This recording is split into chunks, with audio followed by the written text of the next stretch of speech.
I tell you what, you got to give Coach Smith credit, and Brody's been hot ever since. You know, he wasn't playing one day. I said, "Where's your son?" And he said he overslept and he missed batting this morning. I said, "What?" He goes, "He missed batting." I said, "He doesn't ride with you." He said, "No, he overslept." And so he was, he got the pinch run at this point, but he was out. He made him sit the game. Give him credit, treating his kid like he treats anybody else. Yeah, I think there was a few of them like that, but yep, rules rule. Yeah, Gotta be fair across the board.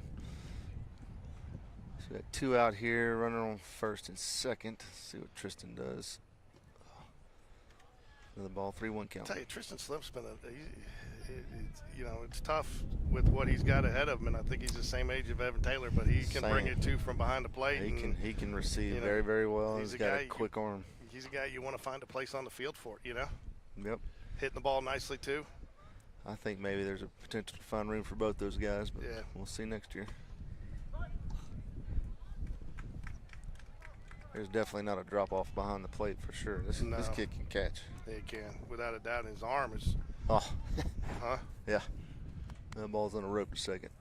Like I say, he gets it out of his hand quick, so that's ball 4.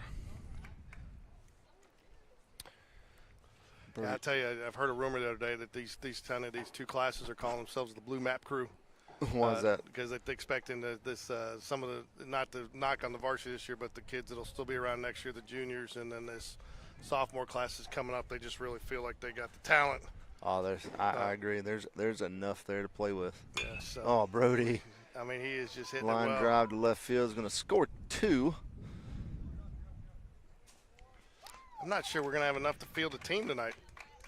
I just got a text that Logan Bradford is going to be out with the flu tonight.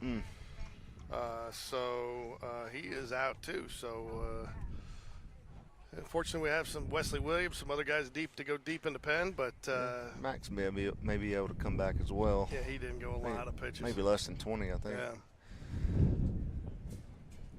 Tell you what, you're talking about the youth. That's one thing I'm excited about doing this summer is we're going to call some youth games up in Chicago. Are you really? Yeah. So JT, my stepson, and actually he got to. Nice play there, and that gets out of the inning, but not before the Jags put 5 on and get 16-1 lead. So JT last night got to do he worked in the booth. He did ran audio for the broadcast of the UNCG girls softball game. Ooh. So he is in communications and wants to do that. So we just got to build his portfolio a little bit. So we're going to take him up, and my boss and our director of product management and prototype, his son is a high schooler, and my boss's son's a little bit younger. We're going to go call a couple of their tournaments over a weekend, and then I'm going to take JT's a Cubs fan. Unfortunately, I'm a Cardinals fan, but we're going to take him. I'm a huge Cubs fan. So we're going to go to Wrigley we're going to call baseball during the day and go to Wrigley at night and help him start building his portfolio a little bit. But it's fun, and all these families up there excited about it, because it's a youth game that you don't expect to have it broadcast where your grandparents can see it, Oh, that could be fun. Yeah. Do a little interview with some kids, do a player of the game. Yeah. Oh, how much fun that'd be. So I'll tell you what, as much as I'm a Cardinals fan, I would tell you the best, without a doubt, stadium tour I've ever been on is Wrigley. They do a nice job with it, and yeah, I'm a big Cubs fan, but I guess I'm not that big. I've never been. So, but I want to sit behind home plate. I want to sit in left field. I want to sit across the street on top of the buildings. Yeah, it's harder to see across the buildings now with what they've built up, but there's still a few, but they've done a nice job. The Ricketts family did a nice job. They built out I think it's the Budweiser or Wrigley Village out there where they got a bunch of restaurants. So, got some good food. And so as we move to the bottom of the third here, 16-1 Jaguars lead. I don't know that I've ever seen or called a game like this, so I'm not sure what the run rule situation is. Is it's a 15 after 3? I would like to see them let them keep playing, but only played for an hour and 20-ish minutes. Jaguars lead 16-1 here. 11 hits for the Jaguars. 5 Pelham Airs have contributed to the run total for the Jags. Only 4 walks, so, I mean, the Pelham pitchers have been finding the zone. So the problem hadn't been getting strikes. It's been about fielding the ball once and the Jags have had, and on top of that, it's been a combination of errors, and the Jags have had some very nice base hits, some well-struck balls. So Brooks will be up here for the Panthers. Brooks walked his first at Leading bat. off for Pelham, number 16, Fisher Brooks. 2 hits on the day for the Panthers, 1 run, 5 errors. That's the stat as a coach you don't want to see.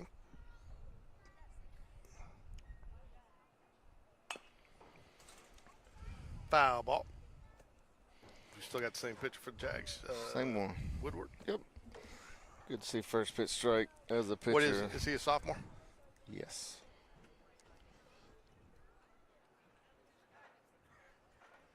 So Reese will be a senior next year, right? He's a junior right now? That's correct. Swing and a miss, strike That's 2. a good pitch. Any chance you think the brother and brother will be the duo in the infield next year? I know a lot of people expect Michael Johnson to move over to second base when he comes up. I think everybody has an opportunity. He's going to have to put a lot of work in if he wants that chance. So it's his if he wants it. Fouls it back.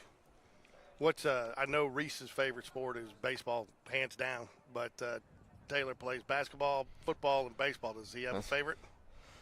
Or does No. he just like being a high school athlete? He just likes being a high school athlete.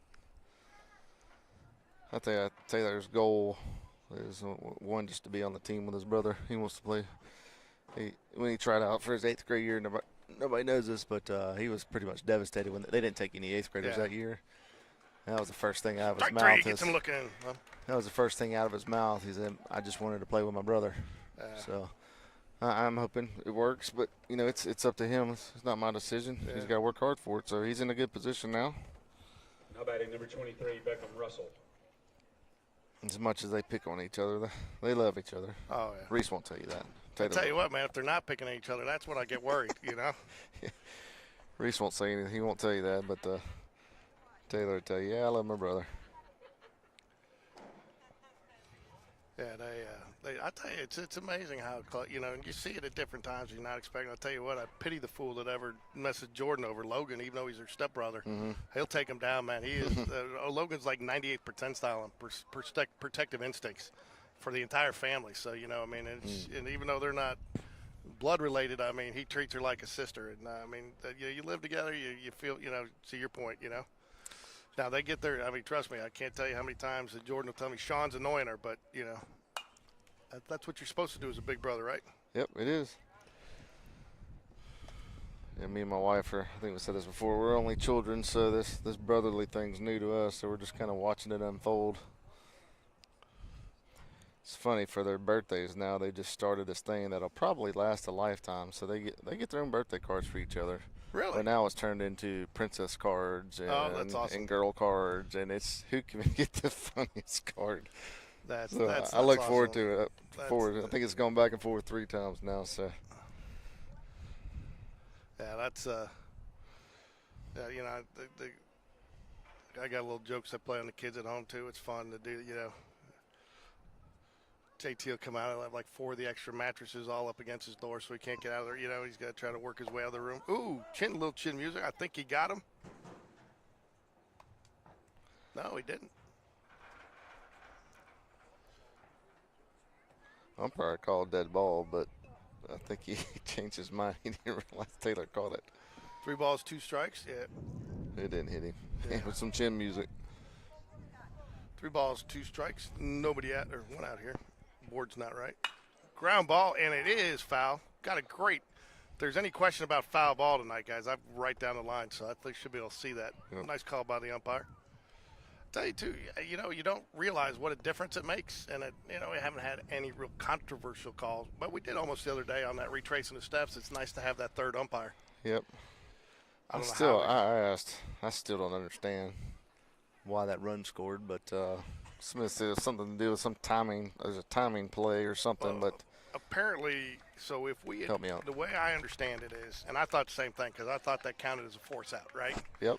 But we would have had to beat him back to get the out at first base. Okay, so that ends up, they treat it like a tag play. So the run crossed before we had the appeal. Because but I'm under the same impression you are, and I still would like to look that up because I still not 100% Because here's my right. thinking, right? Yeah. It's 0-0, right? Yeah. There's a runner on third, runner on first, right? There's 1 out. That same play happens. You gonna tell me they're gonna walk off and with a win on that? Whew. Well, here's the other. No, you're right. Well, here's the other deal. Here's the other deal that I'm questioning on that too, and you tell me what you think here. I don't think the appeal was done right. Well, Because I don't think that the appeal, because it wasn't at second. He didn't touch second base, but he didn't start at second base. The appeal should have gone to first for him still not getting back because he hadn't retraced his steps. So the appeal, we appealed to second. well, just think about it. That ball was never taken out of play. That ball was still live when we threw the ball to second base. Yeah, but I think the play maybe to touch the runner there. So I'm not sure. So I'm so confused. So that was one of those, and I think I'd love to get the rule book out on that. Because going back to it, right? How can if he doesn't touch second, right? Technically, he's never really established himself at first base. Yeah. Right. I mean, you just want to cut the corner and win the game? Yes. Yeah. So I agree with that. I've never seen it before, so. And unfortunately, that's one of those obscure rules. You're not in a position to, you're not in a position. What blew me away? What our coaches didn't know. I was keeping a book one year, and I started running out because Josh Lewis batted out of order. And I mean, how does that happen in JV baseball? But it did. And swing and a miss. It cannot go. He is out. But the runner can advance. So the runner advances on the strikeout. But it blew me away that the coaches didn't know what the rule there was, because basically once he reaches, he's out. And I called it, and they said let him see what happens. But they should have gotten the batting order right, because once you catch it, just get an out there. Or if you catch it before the end of the at bat, you can correct the lineup, and he goes in and assumes the count. But once he reaches or whatever, and what was that? Was it a ball? That was a ball. 1 ball, no strikes here, 2 outs. Bottom of the third, called strike there. When he misses, he hasn't missed by much, and he seems to find it on the very next pitch. Yeah. He's got to get that off speed. He's got to be able to throw it for a strike. He throws a lot of strike to balls versus ball to strikes. Ground ball, third base. Ooh, doesn't know didn't know the situation there. Thought he had the uncharacteristic error over there, but isn't that Jacobson over there? Yep, he thought the guy on that dropped third strike. Yeah, was at first. Yeah, he's beating himself up over it, but again, that's where you got to know your situation. But that's the difference between JV and varsity baseball. Make those mistakes now, learn from them, and if you learn from them, it's not a big deal, especially in a 16-1 ball game. Yeah, especially 2 outs. But everybody else has got to be yelling 1, 2. Everybody's got to help him out. Yeah, so it happens,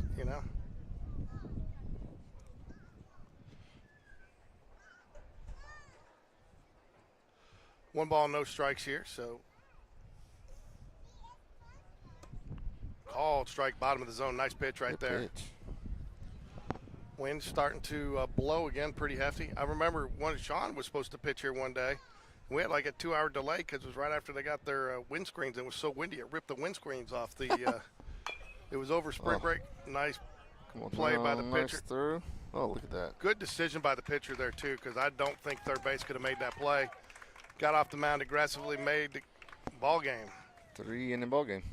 16-1. That's what I hate. I know the umpires, they have the right to do it, and I think that's what they talk to coaches about. But so, folks, we've got a hour and 3 minutes till next pitch. Well, at least we'll start on time. Yep, so we will go ahead, and we're going to keep the stream going. I'll put the clock on, and Brody Smith drove in 5 runs to lead Spain Park Junior Varsity Jags past Pelham. Let's go, what Brody. What a day. Yeah, have a Maddox day. Phillips, let's go ahead and get while we got a second here, we'll get 11 hits for the Jaguars. Maddox Phillips 2 for 2 on the day. Brody Smith 3 for 4, 5 RBI. Connor Dabbs another nice day, 1 for 3, crossed the plate twice, 3 RBIs. Hudson Hibbert 2 for 3.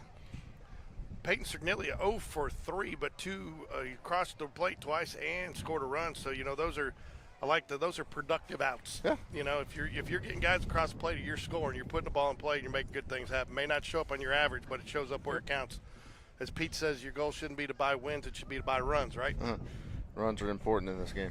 Maddox Phillips, nice day, 2 for 2, 3 RBIs, crossed the plate twice. Accounted for 5 of the Jags' 16 runs. had 1 walk, so it seems like he likes that uh, leadoff spot, which I know your son Reese does not. Nope, does not. He'd rather So, bat in that 2-hole. Yeah, which I'm not going to question Will because what Will's doing right now is working.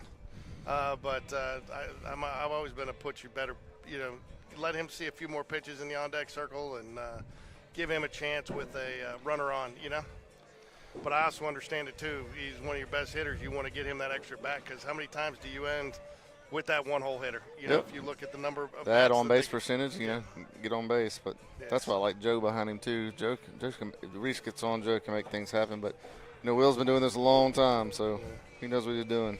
So I will tell you one thing I know for sure: Will does not care about our criticism, and he should not. No. 3, 4, 5. This is 7 games in a row for the JV team. 7 or 8? No, 7, 8, 9, 10. I didn't scroll down far enough. This is 10 games in a row for these guys. So we get 60 minutes till our next game. I got to stop recording. That's one thing I did get smart and stop doing. Stop my recording of the game now so I'm not getting an hour worth of fluff on the recording. I can just always start that, but keep the stream going. So, all right, folks, we'll be back in about an hour. So grab your snacks. Hopefully we will get a Sean Jones snack of the game this week. He was a little. I'm prepared. All right, I got it picked out. He's already prepared. All right. Hopefully we don't need the Rally Peanut M&Ms, but and we will be, folks, for those of you out there covering the JV game on Saturday. So. Varsity's first, though, right? Varsity's at 11. Varsity's 11, and we will JV's stick at around for the 1:30. JV game. Yep, so, at Briarwood. I know Sean Jones has got to be thrilled to have both guys play in the same field, same day. Yeah, it's right down. It's 5 minutes from the house. All right, for an hour, everybody relax, and we'll see you. Go Jags. Take care.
High School. And Athletics Director Trey Simpson, we welcome you to Bobby Hayes Field on the campus of Pelham High School for tonight's varsity matchup between our visitors from Spain Park and your Pelham Panthers. Please remember that good sportsmanship is a top priority for the Alabama High School Athletic Association and its member schools. While at this evening's event, please give all student athletes, officials, and fans your positive support and encouragement. Booing, taunting, and derogatory comments directed at opponents or contest officials are unsportsmanlike and grounds for removal from the site of competition.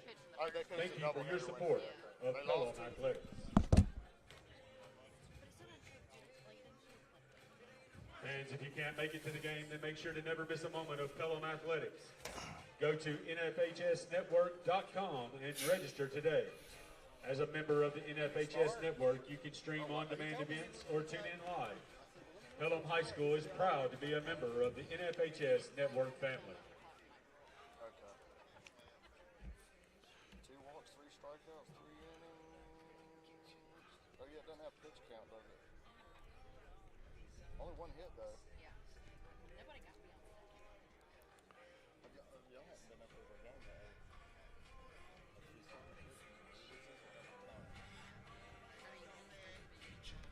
Yeah, we talked for like 45 minutes. He texted me like, his text was filled with things on the control, which was awesome because I mean he's excited. I could tell he was super excited. I'll show you one of the fun. Well, folks, we're back at it here. It's been about an hour since the JV handled the Pelham Panthers 16-1. Only a 3-inning game, unfortunately. So apparently that's a new rule, 15 after 3. So that ended the game quickly for the day for this JV Jaguars. Have a notable JV player up on varsity today. That is Michael Johnson. Typically plays shortstop for the Jaguars. Brought him up as probably more of an emergency situation, just in case somebody gets hurt or somebody else got sick, because Ryan Paquette, kind of the backup second baseman for the Jaguars, is out today with the flu, along with Logan Bradford and Nash Crash Davis, we're told, are 3 notable players that are out of today's game. So Will Smith will have to get a little deeper into his roster tonight. Glad to be joined once again by our ever so capable, silky smooth voice of Rick Strawn, landscaper extraordinaire. As soon as he gets done talking to some of the fans and working the crowd for the mayor, Alan Paquette, who's not here today, Ricky's filling in for him. So he, First for the Jaguars, Spain Park. get to our starting lineup for the Jaguars tonight. We are the visitors team. Reese Rise Up Jones will lead it off for the Jaguars tonight, followed by Smokin' Joe Southern Cross back in the lineup tonight after being out on Tuesday and he was missed on Tuesday. Evan the Toolman Taylor, his best friend Wilson, will be joining us tonight. Connor Grebengo is here. Slade Bounds batting 5th back in right field. Jack Lutenbacher had a couple of quality at-bats for the Jaguars the other night, will be the designated hitter. Jack New York Times bestsellers, Geaux, go Jack, as his Baton Rouge fans like to say. He is at second base. Eli Smallwood will get the nod at first base today, and that will round out the lineup with center fielder Andrew Thornton. So that is your Jaguars starting lineup for tonight's game. So nice to see. You lose a Nash Davis, who was hot the other night, I think 2 for 3. But Eli's capable. He's had some hot games. He needs to string a few base hits together, and I think you will see some good things out of Eli tonight. I agree. I think so. Good to be back with you, George. And I think Eli will do a great job over there. I mean, I saw him earlier this year. Every time I've seen him at first base, he's looked really good. I know he's capable of knocking some balls out to the outfield, and I think Eli will be in a good spot. Do hate to, Crash Davis has been hitting the ball really well, but I don't think we're going to have a slump because Eli's in there. I think it'll be just the opposite. I think he's going to do a great job. I'll tell you, though, I got a question for you, George, and I want an honest answer. Is it true that Andrew Thornton is the best Thornton? the designated hitter number 1. Yeah, I don't know, man. It's a tough question. Lucas, I think Lucas would have to say something about that. I think Lucas is so is Andrew, a multi-sport star, but Lucas takes it to the next level with that. Lucas had a chance to be a pro, from what I hear, on the pro fishing circuit. He might, but Andrew told me that it's not even close. That he's definitely the best Thornton. I think if you're going to talk about Thorntons with the most ego, I think you could just easily argue that it's Andrew Thornton. Andrew definitely is not shy in the confidence department. That's true. I think Lucas definitely wins the best hair. Yeah, Lucas wins the best hair. Lucas is so laid back, too, and he's so polite, I mean, I tell you, man, is that their whole – hey, so you know something? Well, let's do the national anthem, and then I'll tell you my little fun fact here for you. All right.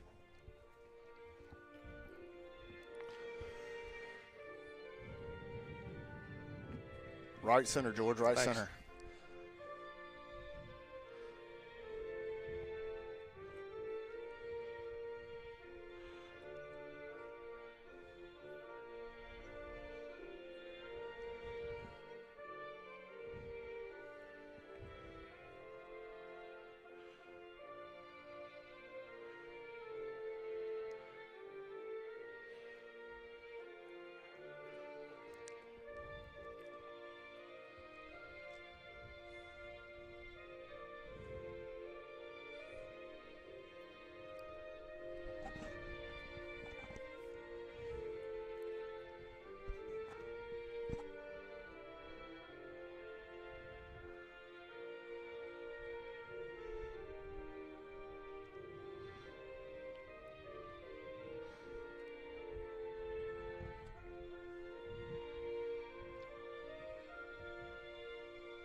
So there we go. There's the national anthem. But I will tell you one of the things. You look at this roster here for this varsity Pelham team. It's pretty thin. Well, apparently, it's their JV squad is made up about a half of 7th and 8th graders. I learned today. So that brings up a question I have. I mean, obviously, you see out there, Pelham won the 6A state championship in 04 and in 13, just 1 year before Spain Park won it. And I feel like Pelham has kind of gone through some growing pains, and they have nice facilities. Every time I come in here, I always am reminded, like, they have really nice facilities here. I know it's an older school, but well, the drive from the entrances from Pelham to back here to the baseball field's about as long as it is to drive here from Spain Park. I mean, it's a pretty. But now, you know what I did find out, and I don't know if this is an indictment on a coach or just the area, the state of college or high school baseball is. Several players have been transferring over to play at Helena because they're so close here and right on that. And, I don't know if that had anything to play into, the sudden retirement of the Pelham coach last summer, unexpectedly. And, everybody feels good about the state of the program. In fact, when I interviewed Andrew Simonson the other day from the Shelby County Reporter, that's one of the things I said, what's your biggest surprise in the area? And he actually said that Pelham's doing as well as they're doing this year with the new coach coming in under the circumstances, and he's really building something and got some momentum behind it. So I would expect to see Pelham back in the mix next season, if not, or definitely by the season after that. Yeah, I don't think anybody likes to see anybody down necessarily, and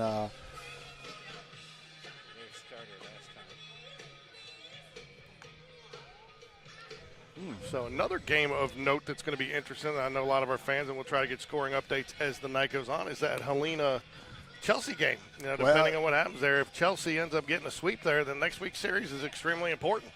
If Chelsea gets the sweep, and we win tonight, we win the area. No, not necessarily, because if we get swept by Helena, then each team would have a sweep against somebody different, and that we'd all three be – it would be very convoluted. So but we would have the head-to-head. We would be second. We would be tied. But then record-wise with Chelsea. But we have the if everybody were to sweep Pelham, and we were to sweep, so you'd have to win at least one of two next week to have that happen. That's true. Okay, yeah. Oh, yeah, I forgot that Helena hasn't dropped a game other than Last night to Chelsea. Right. But but if they get swept, we have to win one we'd game have to against. win one game yeah. next week. So. Okay. But obviously, if for some reason Helena wins tonight, then the Jags are definitely guaranteed and the Jags win, they're definitely going to move out of area. And again, that series. Again, I think all you got to do is win one game in that series next week, and you clinch the area. Well, I do think, winning the area has got to be the goal, though.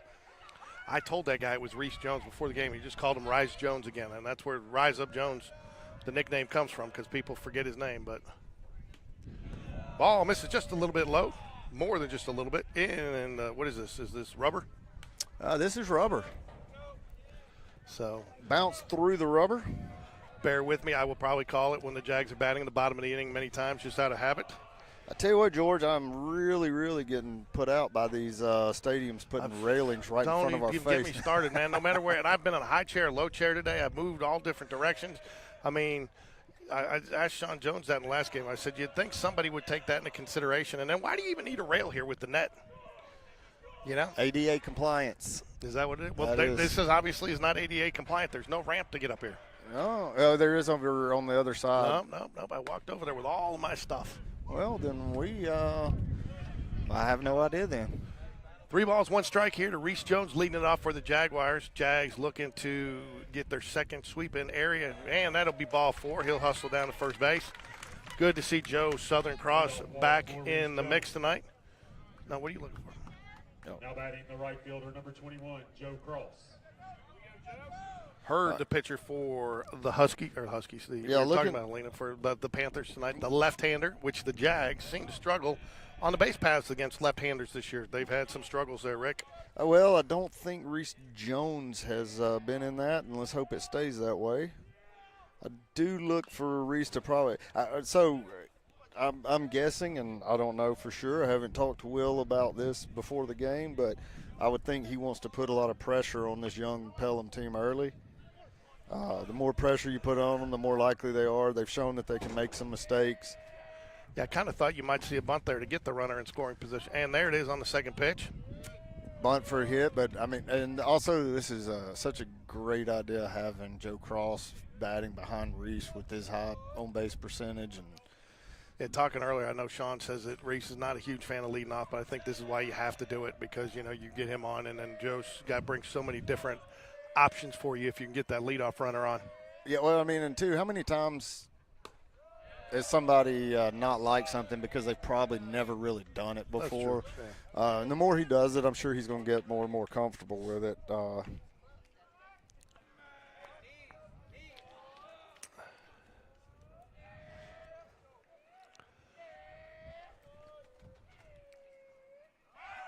Runner goes. Good throw. Good jump, He's though. in there, He's though. in safe. Yeah, great throw by the catcher. Just a really good jump by Reese, which is nice to see off the lefty pitcher. Yeah, and a nice decision there by Joe Cross. He took a cut at that. I think just like you're taught to do to help your guy get there, right? Distract the pitcher or distract the catcher just a little bit. And again, kudos to Reese Jones there to slide away from the bag there on the backside of the bag makes that tag just a little longer, and that was the difference there. Fouls it away. We'll do it all over again. Yeah, so I know Hurd's last outing, he struggled a little bit with accuracy, walked a few, everything, and that's I've got to play into Will's or Coach Smith's decision here, I think, to probably try to move runners, put heat on him. Well, if you saw, 3 of his first 4 pitches went to the backstop in the game. Right. Swing and a miss down low. But he's got a chance. Reese Jones very wisely, and I tell you what, we'll take that strikeout because it advances the runner. It's too bad that can't go down as a sack. Yeah. Strikeout recorded by the pitcher Ryan Hurd for the first out of the inning. Now batting the catcher, number 11, Evan Taylor. Evan, the tool man Taylor, will step to the plate, and he comes up with the nice thing about that, too, again, good alert base running by Reese Jones sitting out there.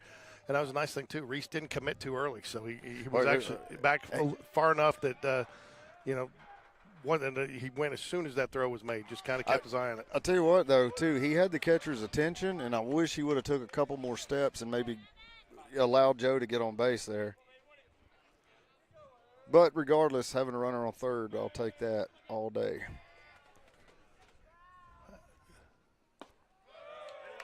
First one I thought was a questionable strike, but evens count now 1-1. Wind has died down just a little bit. Looks like it's blowing a little bit out to right field now, doesn't it, Ricky? Maybe just a little bit swirling around, but I still feel like it's coming in mostly. Yeah, you see the flag out there blowing over to right. Probably more of a crosswind in from left with the way that flag's blowing. That's a good pitch. Ooh.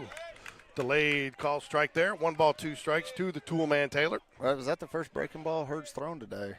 It did not look like a bad pitch. Connor Grebengo stands on deck for the Jaguars. The left-hander's had a hot bat lately. Had a nice game at third base the other night too, Rick. Swing and a miss. Gets out way out front of it. He's out. Did not get down. Tell you what, Hurd threw about 15 fastballs and struggled to get them in the zone, but so far he's thrown 2 curveballs, and they've both been really good. So I tell you what, Rick, you can't get a guy at second with nobody out and not get a run in area play. I mean, these are moments that you have to capitalize on. Yes, you do. I mean, the first strikeout you can take because he gets to advance the runner on the drop third strike, but you got to get a ball in play there. So I see that Pelham has a left field lounge deck out there. You see that? He's throwing, got a velo on about 77, 78 on his fastball. Well, I think his curveball is the pitch he needs to probably throw more of. And that looked good. I mean, got called a ball. I think he just got a little inside on him. Little inside. Catcher caught that on the right side of the plate there. Also, too, with the way that Grab crowds the plate, it probably caught more of the plate than we think and fooled the ump a little bit. Good That's fastball, a nice pitch right there. That fastball looked a lot faster after coming after that slow curve. 2 balls, 1 strike here to Connor Greb, third baseman for the Jaguars today. Looking to try to get the first run across the plate for the Jaguars here with 2 outs. 2-out rally. 2-out rally. Can you have a rally in the top of the first? Good curveball. 2 balls, 2 strikes here. Evens up the count. Reese Jones stranded over there at third, looking to get home. All right, is he going to try to speed him up here, or is he going to? So far, the curveball has got him really fooled at the plate. There it is again, down low, misses full up now. Rick, I'm going to venture to say something's going to happen on this pitch. You think so? I do think so. Think the runner's going to go? I don't think on this one. I think that'd be a little aggressive. But I'll tell you what, I was a little surprised to see Pelham bunt with the bases loaded, nobody out the other night. Ground ball, right side of the field. It is foul, so we'll do it again. Good deal there because that's an out if it's fair. Yeah.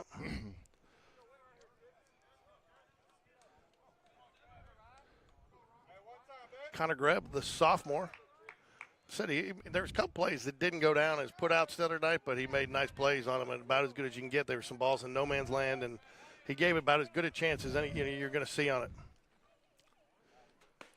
Ball 4, great walk. Great at bat. That's such a good at bat. Slade, keep it in bounds, steps to the plate. So he was the difference maker the other night. 2-2 ball game, had a very hard hit ball to shortstop. To second base. We scored it a hit. It was off his glove, but it was very difficult to field. He did that in the Thursday game against Chelsea too. Yeah, so he's come up big in big moments, and he's been swinging a hot bat lately. He will be back over in right field tonight with Joe Cross back. Brody Bragg out.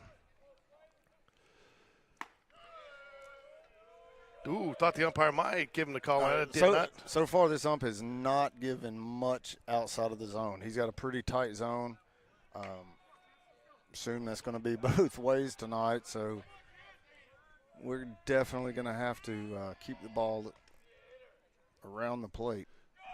Runner goes, and there's a throw back to the pitcher. Did not work as in. Does that still count as defensive difference there when the pitcher cuts it off? Well, I guess in that case, you can't really even say he was throwing to second. I know. I was kind of surprised the way he came up. I was like, oh, he's going to actually throw. Yeah. I was like, Reed's going to score quick here, but. Drops that curveball in there for strike 1. He could almost go start throwing the curveball as his first pitch and just sneak a fastball in every now and then. That's what he's had the most success with, and we have not had success against especially curveballs, but more importantly, left-handed pitchers with the curveball. Ball low. 3 balls and a strike. Jack Lutenbacher stands on deck for the Jaguars. Jack had a nice night at the plate. Again, very elusive out.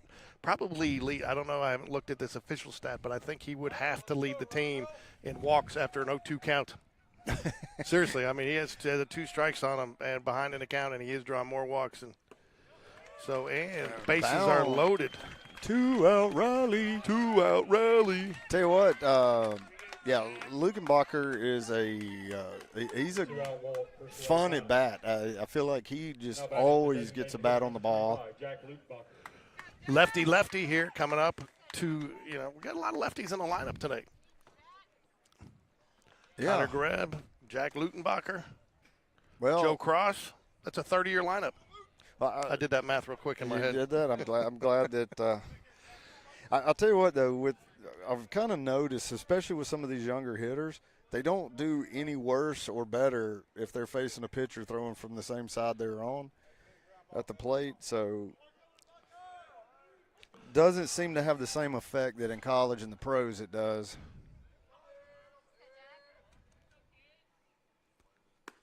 Good pitch. Oh, strike inside corner right there. Yeah, he is. I mean, he's got a tight zone. As long as he keeps that consistent, I think it'll benefit both pitchers. Don't you? Well, I mean, I hope it benefits us better because so far, Charlie likes to work low in that zone, and if he's calling that low strike right at the knees, I think it benefits us. His catcher's had a nice little solid first inning. He stopped several balls that he's needed to prevent runners from advancing. Yes, he has. I tell you what, watching Hurd pitch, he seems like he could probably have really good stuff. I think maybe mechanically he's needs to change a few things, but oh man, I tell you what, that curveball's nice. Yeah, he's dropping it in there. 1 ball, 2 strikes there. Just heard a Pelham fan yell nasty, and it was nasty, Rick. It was because he's throwing it at these left-handed batters at their arm, elbow, shoulder, and then it's crossing the plate. So if you had to guess, you'd bring curveball here? I'd definitely bring curveball here. I think he's a screw-up if he throws a fastball in the zone. I'd throw a curveball and start it on the outside corner. Fly ball, left field. Shortstop should get it. Does, and they get out of it. Jags load the bases, cannot get any runs out of it. So very unfortunate for the Jags. So Fly ball called by the shortstop, Andrew Petrock, for the 3rd out of the inning. For Spain Park in the 1st. Leading off for Pelham will be Fitz, followed by Petrock, and then Smith, the catcher. Hurd, the pitcher, will bat in the 4-hole. Tolbert, followed by Lee, and we thought this was a good baseball name, 6. And where's number 6? That's his last name. So what happened? Hey, did you hear what happened? 7, 8, 9. What? Did you hear what happened to 9? No. 7, 8 them. 7, 8, 9. Oh, George. Oh, George. I'll tell you what, though, I kept on watching the Chelsea game last night, and every time, I think you say Dorman, but I kept on calling him Fred the Dorfman. Yeah. Oh, well, I was looking at I was watching the games on Game Changer last night, and every time I saw Dorman come up, I thought about Dorfman. Yeah. Hey, Ward Smallwood in the house. Yeah. Charlie Cosmo Kramer on the mound for the Jaguars tonight. 25.2 innings pitched on the season. 3.0 ERA. Brings in a 1.4 whip, Ricky, but opponents are struggling to hit it off him, 210. But more importantly, he's probably one of the pitchers on the staff that's elevated that strike percentage, hanging around 58%. I feel like when we saw him on Thursday night against Chelsea last week, wasn't that number down in the 52, 53 range? Yeah. So, and he did came back. He was, I think, 54, but he was close. He was down to sub 55. Yeah. So your starting outfield: Joe Cross in left field, Andrew Thornton in center, Slade keeping in bounds out in right field, Connor Grebengo at third base, Reese Rise Up Jones at shortstop, Jack, a New York Times bestsellers at second base, Eli Smallwood over at third, and Evan the Toolman Taylor behind the plate for the Jaguars with Jack Lutenbacher, your designated hitter. So here we go, bottom of the first action. So I think, interesting to see how Charlie starts. He's one of those pitchers that sometimes needs a batter or two to get his rhythm.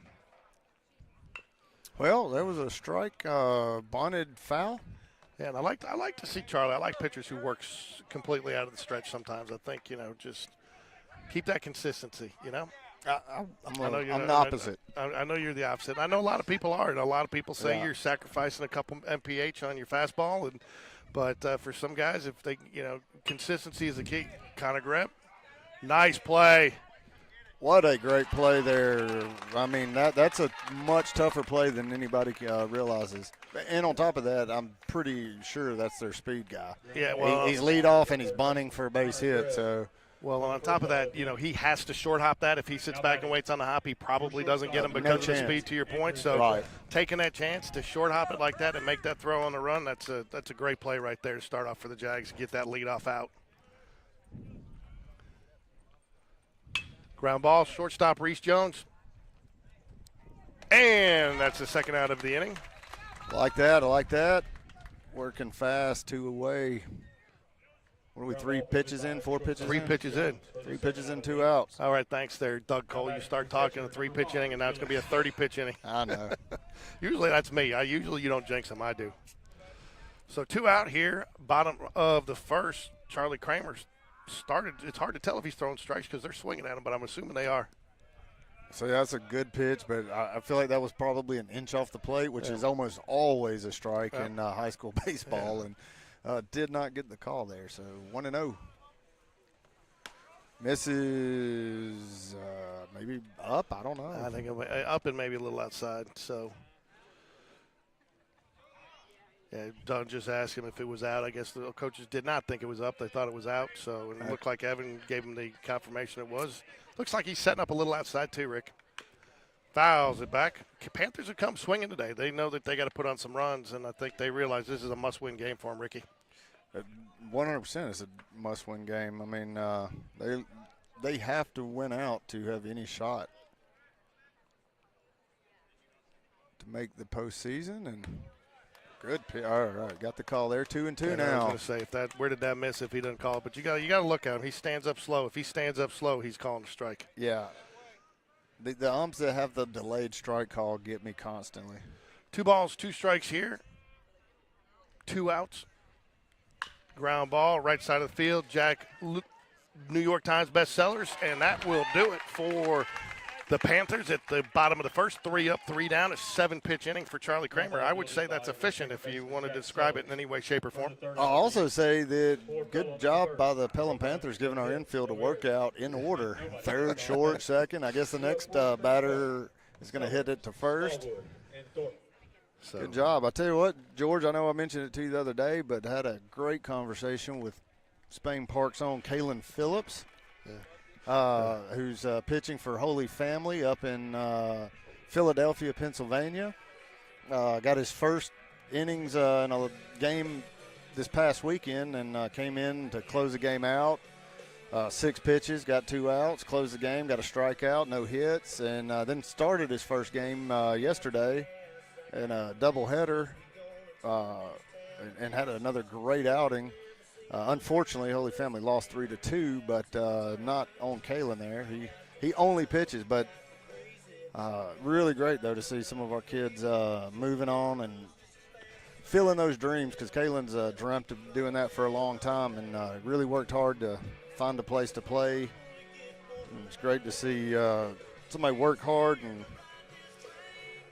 get it all working. So I got the trivia question out today. It's a 3-parter, Ricky. It's a 3-parter, okay? What U.S. president is credited with starting the tradition of the 7th inning stretch? What year did it happen, and then what city? What city was he attending the baseball game that it happened in? I'm going to say Boston. Nope, but you got to get it. It's a 3-part question. You got to get them all. What U.S. president is credited with starting the tradition of the 7th inning stretch? What was the year, and what year did it happen, and in what city? But I'm just going to say I don't know. Yeah, well, I got to wait. I got to wait till some people try to have an opportunity to answer it. So. You know, they can Google it, George. I know they can, but, I still have faith that there's some competitive spirit in some of these people, and they want to try to figure it out for themselves. So we'll see. And I didn't have to Google this one. I actually learned it from reading a book recently. Yes, I read a book. You did not read a book. I did too. I read Confronting the Presidents by Bill O'Reilly, and I know you're not. Yeah. It was actually a good book, though. It was very informative on every one of the presidents and the first ladies, and a little bit about their administration. And it was a very interesting book. It was not political. It was strictly factual. I am very happy that you are the person who bought Bill O'Reilly's 80th book. I was loath to say something because I knew there'd be some comment for you, but I'm expanding my mind. I just got through listening to one of his other ones, Killing Kennedy, which has been very good. It's been very informative on that whole situation. It was all about his presidency and stuff, and I learned a lot of things that I didn't know. So now. What did you learn about? I'm in a history phase right now. Good. I got some great history books I'll bring you. All right, here we go. Second at bat here for the Jaguars. Jack, New York Times bestseller, steps to the plate. Line drive, but it looks like it's going to be right at the left fielder. It is, and he almost dropped it. Did you see that? I did see a that. little juggling act out there, but I'll tell you what, Jack got a nice barrel on that bat. Just unfortunately, it was right to him. I'll tell you what, I think he got it a little bit out on the end of the bat, and ball looked like it kind of died, but hit solid. All right, Eli Smallwood up. Eli Smallwood hails from a long line of Smallwoods out of the Hoover, Alabama area. The Smallwood clan. How long is the lineage of the Smallwood clan? It goes deep, man. You can trace that back into the 1400s, I'm sure. In Hoover. In Hoover. That's the pitch right there. I wish that now, in fairness, I feel like Will's probably encouraging them to watch a pitch or two here with this kid struggling a little bit on the mound. So, ground ball out in front of it just a little bit. Why was he out in front of it, Rick? He swung too early. That's right. Heard 34 pitches compared to Charlie Cosmo Kramer's 7 pitches in the first inning. It's quite a difference, George. How many is that? It's like 25%. 7 times 4, 28. Now you're talking 20%. It is not 25%. 20%? No, he threw 20% less pitch. He threw 20% of the amount of pitches. What was it? No? If he threw 7, he's at 35. 7 is 20% of 35. You're not correct. Yes, 7, 14, 21, 28, 35. That's 35 and 7 are not 20% difference. No, I didn't say 20%. I said he said through 20% the amount of pitches. It's 80% difference. Okay. I misunderstood you. I'll give you that. I said he threw 20% the amount of pitches. Okay, so it's an 80% difference. It's 80% difference. That's what I was thinking, that maybe you were getting your decimals put in the wrong spot again. Andrew Thornton. I don't even know what a decimal is, so you'll have to explain that one to me later. Ball 2 to Andrew Thornton. Love to get the speedster on, turn it back to the top of the lineup to Reese Rise Up Jones. I'm sure Lucas Thornton is listening. If you can, Lucas, text George and explain what a decimal is. Got a nice little shout out from Jay Bradford. I know it's killing him to be at home tonight, but we hope his son Logan gets a speedy recovery. We need him on that mound to close some of these games out for us as we make a run deeper into the playoffs. I'm not going to lie. I'm a little bit disappointed that obviously I know that Logan would do anything to be here to pitch tonight, but I'm disappointed I'm not going to get to see him throw tonight. So I will tell you, it wasn't really Logan's choice from what I understand. I understand that Coach Dunn saw him in the locker room and basically sent him out and said, "You're going home." He did not look good. Felt like he was going to pass out. So, that's just. Yeah, and I mean, the worst thing you could do is have him in there on the bench and get the rest of the guys sick that haven't been through it already. Battling back here, full up count after starting off the at-bat with 3 straight balls here. I'm not going to lie, that pitch was below the zone. A good job by the catcher to trick the ump into calling that a strike. There's ball 4.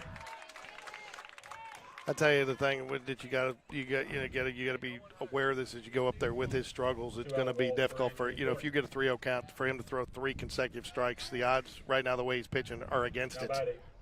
Not to say it won't happen, but Reese Jones, leadoff man, back up for the Jaguars. Drew a walk his first at bat. Got stranded at third. I'd like to see Reese jump on a first pitch fastball right down the pipe. Going to be hard to get one out today, though, Rick. Oh, he's not getting one out. I just want to see. I mean, not that he can't, but that wind swirling in the way it has been, it's going to be tough. I just want to see him get one down that left field line into the corner. Yeah. I'll tell you, his younger brother, Taylor Speedy Gonzalez, since he's faster than Reese, we're told, by, I've heard that from a lot of people. A lot of people are saying it. So I'm sure that chaps Reese a little bit. We're calling him Speedy Gonzalez. All right. I feel like Andrew just tipped that he's going because he started to go and stopped. And Is that usually a sign? yeah, it's usually a sign. He looked like he was chomping at the bit. There he goes. And there is a ball down in that left field corner where I wanted it, just too far. That's going to be foul.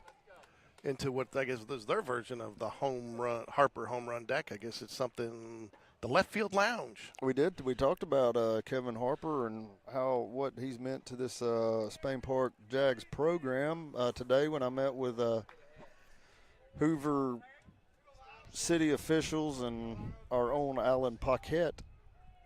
You're trying to get your ban lifted from being able to go to city parks? Yes, I am. Good curveball in for a strike. Not something you're going to swing at 1-1, though. Yeah, we're trying to, get some more beautiful trees and flowers. You're going to put one out in left field? Yeah, we're going to put 10. Behind. That's what I'm talking about. Yeah, behind the wall out there. Yeah, but we need water, so we met to. Oh, there's a hard hit ball to shortstop. Going to be a tough play with Reese's speed. Great play by the shortstop. Got a good arm over there. Really good looking play. That'll be 3 away. Still 0-0. This is not a team you want to let hang around. No, you do not. Because you can find yourself on the short side of this game if you do. No hits, no errors, and one runner. JAGS strand one. 2 of 4 Pelham. No hits. Tolbert, and Lee. No runs and no errors as we move to the bottom of the second inning. Due up will be Hurd, Tolbert, and Lee for the Panthers. I'm not positive, George, but I do think that the Spain Park boys soccer team was playing Pelham over behind right field. Oh, down there? Yeah, they might be. I'll tell you what, man, the drive back in here is, you feel like you're getting lost, and then finally the ballpark shows up on you. But to your point, this is a nice little, and I do think that's one of the things that probably impacts the wind up here. You're up on top of a little plateau up here, up in the jet stream a little bit. It's always, I've never been up here when the wind wasn't blowing. And if you look out, you're looking down in every direction, so.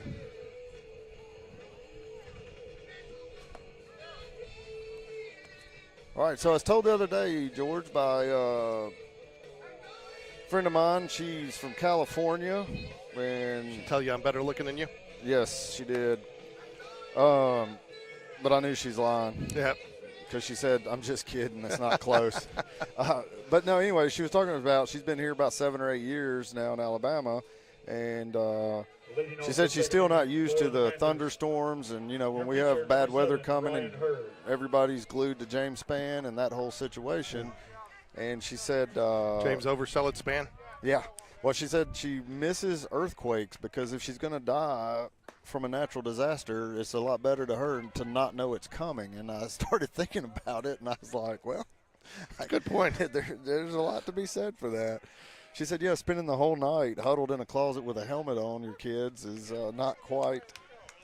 When you got so mad at me last time because I didn't take the helmet thing seriously, and I was really just messing with her because I got about 12 batting helmets, 3 football helmets, Lord knows what other kind of helmets out in my garage that, at any minute I could have put 2 on. 1 ball, 1 strike here. Charlie Kramer back out on the mound for the Jaguars. Well, I think, though, what she's mad, though, is you got to have the helmet on before the tornado hits. Okay, then maybe that's what it is. You don't have time to run out to the garage to get it. Yeah, right. It's not going to give you a text and say, I'll be there in 5 minutes. And I did hear James Spann last week yell. He yelled it. Ooh, where did that miss, Rick? I do not know. I'm guessing outside. We have a pretty good view here. That looked like a good pitch. It did look like it. And Hurd is a sizable batter here, so I don't think it could have been high. Oh, ground ball. He did it. We went in order. Yeah. So nice far, play. Eli Smallwood over there at first base gets the out for the Jaguars. First out of the inning. All 4 Pelham outs have been to third, shortstop, second, and first in order. You know what you call that, right? What do you call that? Around the horn, man. Oh, around the horn. All right, there you Around go. the horn. Around the horn. So James Spann, though, yelled. He said, "You've got to respect the polygon." And I kept on asking everybody what the polygon was, and they're like, "What?" But what you don't shape know what the is polygon is? No, I know what but what shape is a polygon? A polygon is just an abstract shape, right? Well, it's got to have 5 sides. Oh, does it? Hence poly. Oh, I got no. it. No, that's penta. That's penta. Right, it's 4 sides. Oh, is that what it is? Yeah, I was checking, see if you were paying attention. Ball misses probably a little bit inside there. Tolbert bats for the Panthers. Tolbert's got some speed. He has been a problem on the base pass for the Jaguars years past. If he gets on, you can expect a single to be a triple. 2 balls, no strikes. You'd love to see Charlie Kramer starting as efficiently as he did, work a little bit more ahead. Fell behind 3-1 on the last batter, now behind 2-0.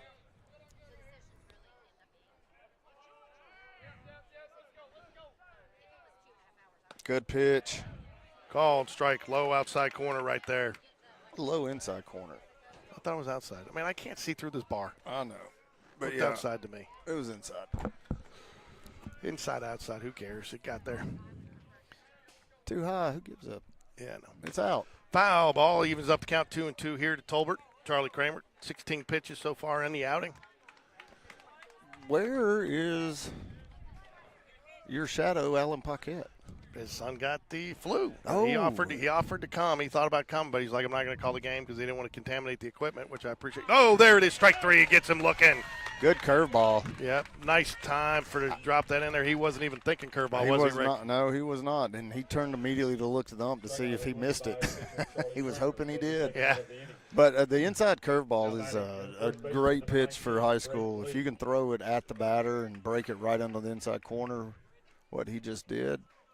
Yeah, it's nice to see these seniors that have waited their turn to be excelling, like Charlie Kramer and Patrick Lightning McQueenie. So his dad hasn't texted back in since I called him Mater the other night. I said, if his son's Lightning, is he Mater? And then we decided he's Mac. He's the truck that gets him around. 1 ball, no strikes, 2 outs here to Lee, the batter for. Ooh, nice pitch right there. Where? So George, what would be your nickname? So Charlie topping out about 80 right now. Miss is just outside. Tell you, Evan Taylor wanted that call. He held it there for a second, hoping he was going to get it. I mean, yeah, if that missed outside, it was by like 1/8 of an inch. 2 balls, 1 strike here to the batter, Lee. Ground ball, right side of the field. Should be a routine play for Sellers. It is not. That's going to be a E4.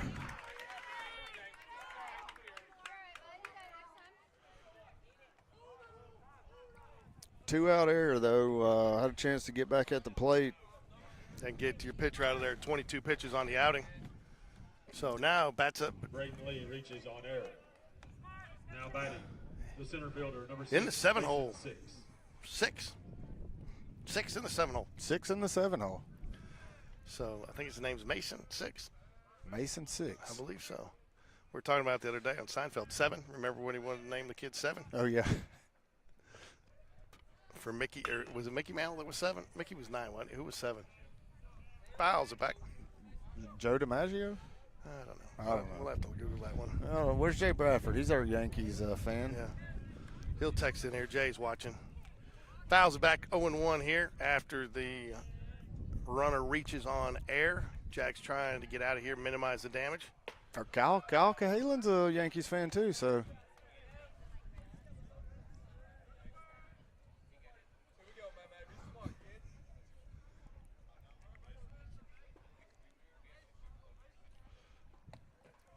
Two away, 1-1. Oh, my nickname's 2-liter. Oh, yeah, that is right. And he got him, folks. Out. Good Great throw by Evan Taylor. By the tool man. Breaking out that hammer. The runner is thrown out by the catcher, Evan Taylor, for the 3rd out of the inning. For Pelham in the 2nd. No runs, no hits, 1 error, and nobody left on base. Due up for Spain Park, Cross, Taylor, and Gray.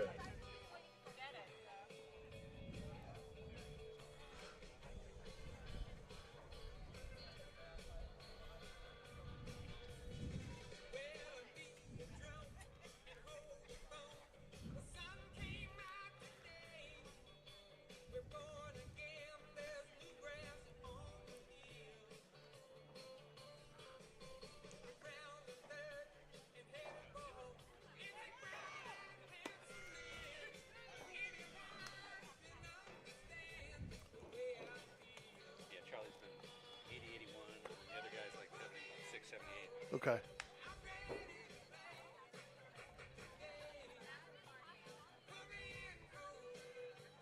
Oh, well, we got a fan who just texted in that no, the Smallwoods originate from the Hueytown Golden Gophers. Oh, wow. Stand corrected. There is not a long lineage in Hoover dating back to the 1400s, George. I'm sorry. I'm guessing that you probably read that in the Bill O'Reilly book, but No, that he got wasn't. you again.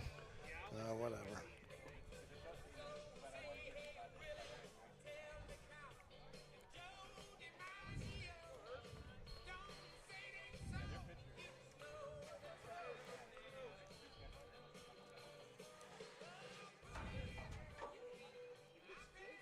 Leading off the third inning for the Jaguars, the right fielder, number 21, Joe Cross. Joe Cross steps to the plate for the Jaguars. Number 2 hole hitter for the Jaguars. Struck out the first at bat, but advanced the runner on the drop third strike. So, what's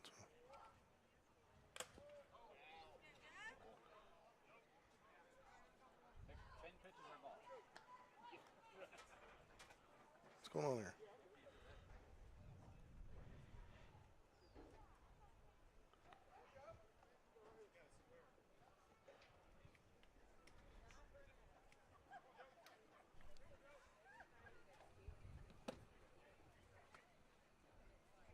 George, what had happened?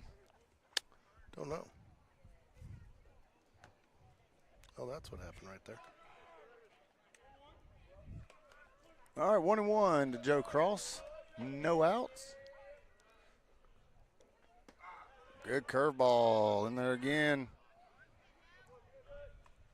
Mickey was 7, so that's who he wanted it to be after. Mickey was 7. That's what. Thank you, Jay Bradford. So he tried to talk him, and I think they stole the name, and then they tried to talk him into taking it as Soda. Ooh. Fouls it back. Swung at 1 ball ball, 2. 2 strikes. But I'll give him credit, though. He's up there protecting the plate with 2 strikes. I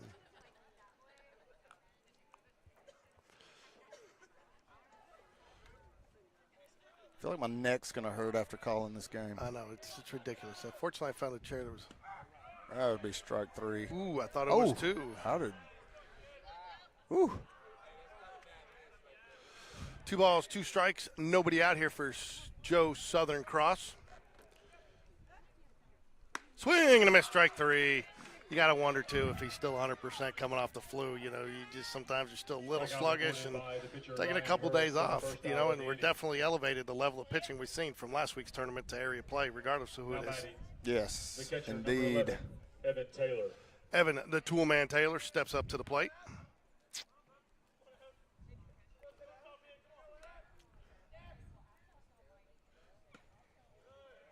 Ball misses.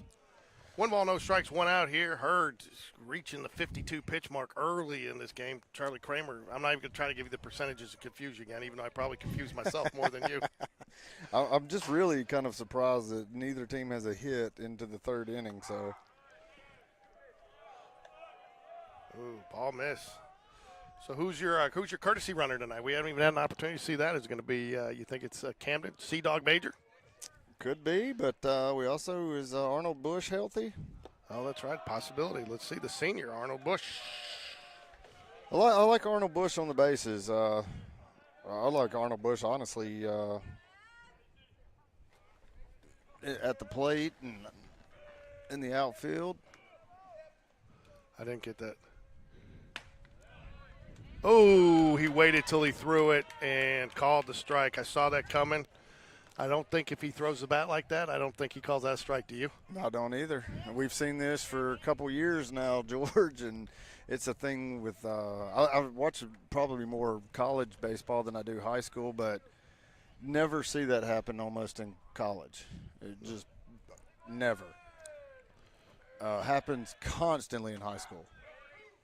Oh. What I don't understand what he keeps throwing the bat for. That both pitches to me look like good pitches. They did.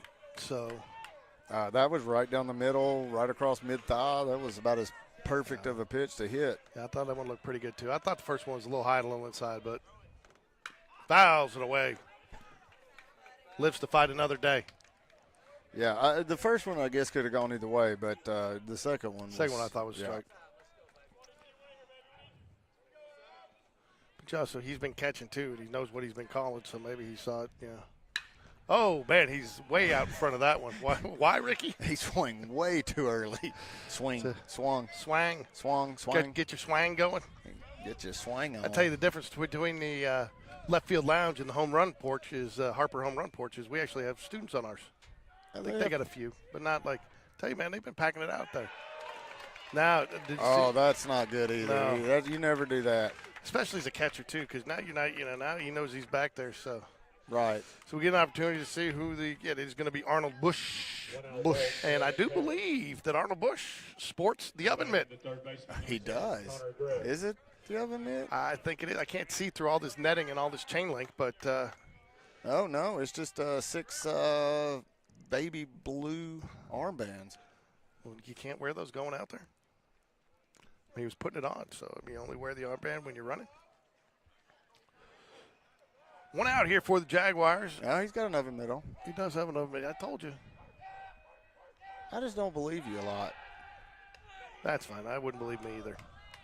Connor Grebengo steps up to the plate. Drew a walk his first at-bat. I mean, look at my phone. Every time you tell me something, Wendy texts and says, don't believe him. I know. That's true.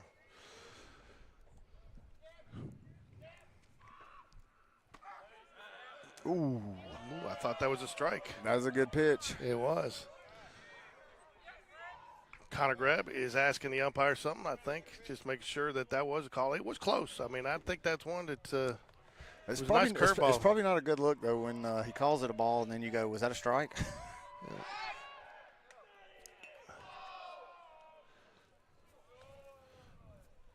Throws over, not even close.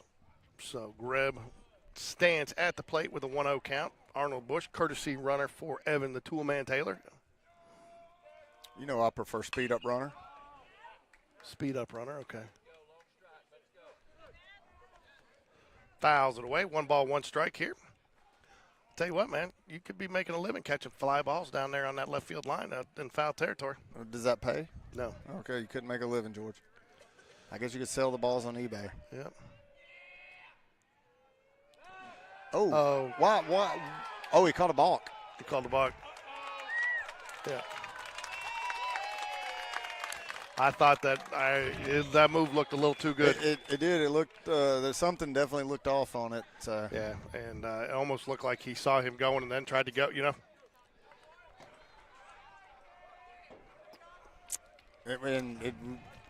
It's one of those deals though. He caught him leaning. He was about to go, and yeah, but I think he was leaning because he thought he crossed the plate. I mean, he crossed the rubber with it because the umpire was quick on that. I mean, there was no doubter.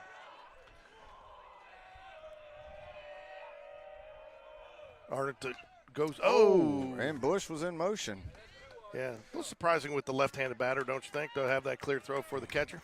He got an incredible jump, and I think that's what it was about. Was probably not a bad place to run there too. After you get a balk on a pitcher, you got him thinking a little bit about his,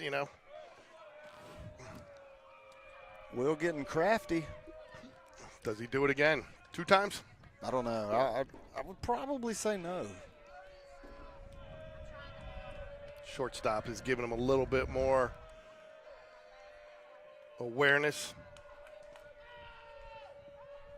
He does go. Swing and a miss. And it should be a strike. And he got him. Strike him out, throw him out. That was not a good swing right there. So Will's not happy about something. I'm not sure if he didn't miss the sign or. But a strike him out, throw him out nonetheless. And that will end the 3rd inning for the Jaguars. Pitcher's duel here. Very odd pitcher's duel. No errors. And nobody. We have 5 walks by the Pelham pitcher, but not a hit yet.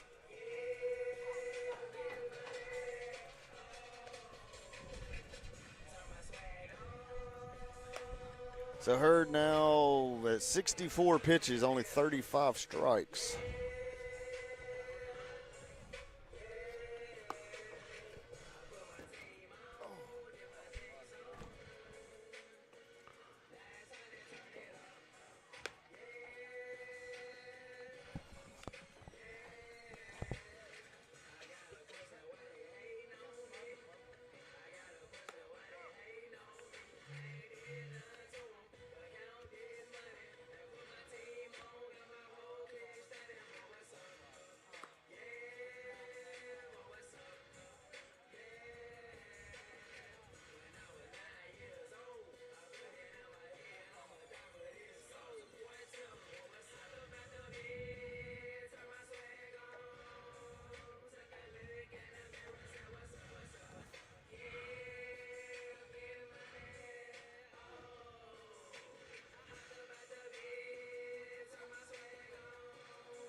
Leading off the bottom half of the third inning for the Panthers, your center fielder, number 6, Mason 6. Mason Six steps up to the plate for the Panthers. Called. Strike drops it in there for strike one.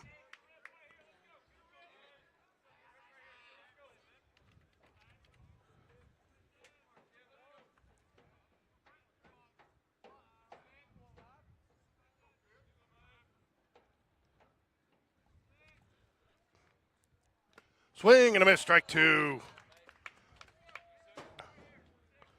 Charlie Kramer comes out to start the third inning, 26 pitches on the night.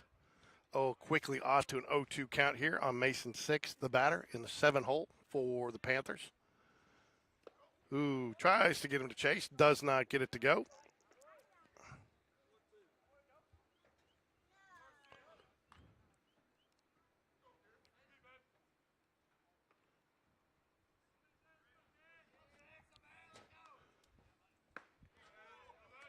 Ooh, not sure where that missed. That looked like a pretty good pitch. 2 balls, 2 strikes here.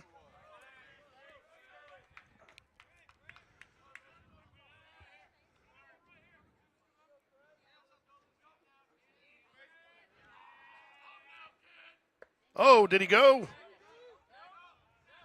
Umpire goes ahead and makes the appeal down there without being asked, and the third base umpire says, no, we didn't go, so it'll be a 3-2 count. Good miss there by Charlie Kramer. Tried to get him, had him fooled.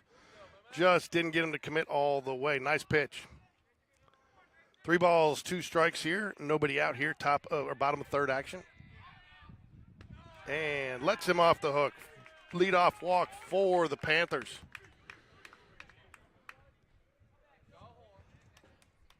Leadoff walk for Mason 6. Panthers folks want him to run. Now batting, your second baseman, number 9, Ethan Drawhorn.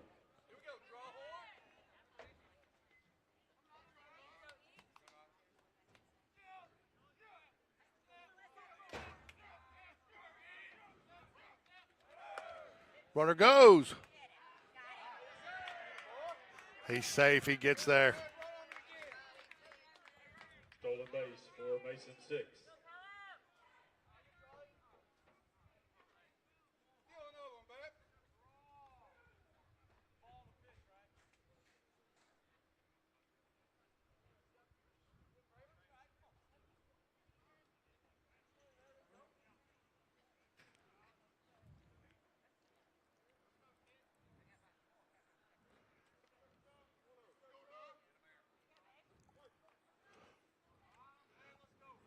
Pitch was ruled a ball.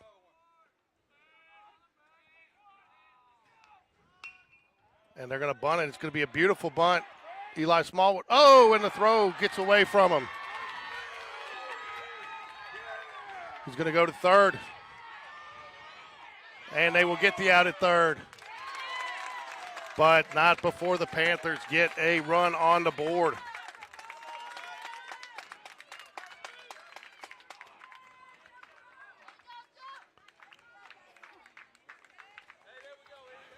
Panthers take a 1-0 lead. Beautiful bunt, Rick, down the first base line and threw it out to, got it behind the batter. Jack Sellers couldn't pick it up, got out to right field, got him going to third, but not before the Panthers put one on the board here.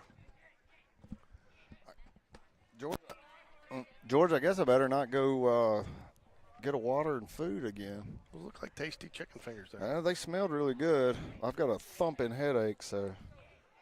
I tell you what, man, just be glad you weren't looking. I love it. I love having the fact that Spain Park brings out all the kids and stuff, but whatever reason for youth night, they end up behind us.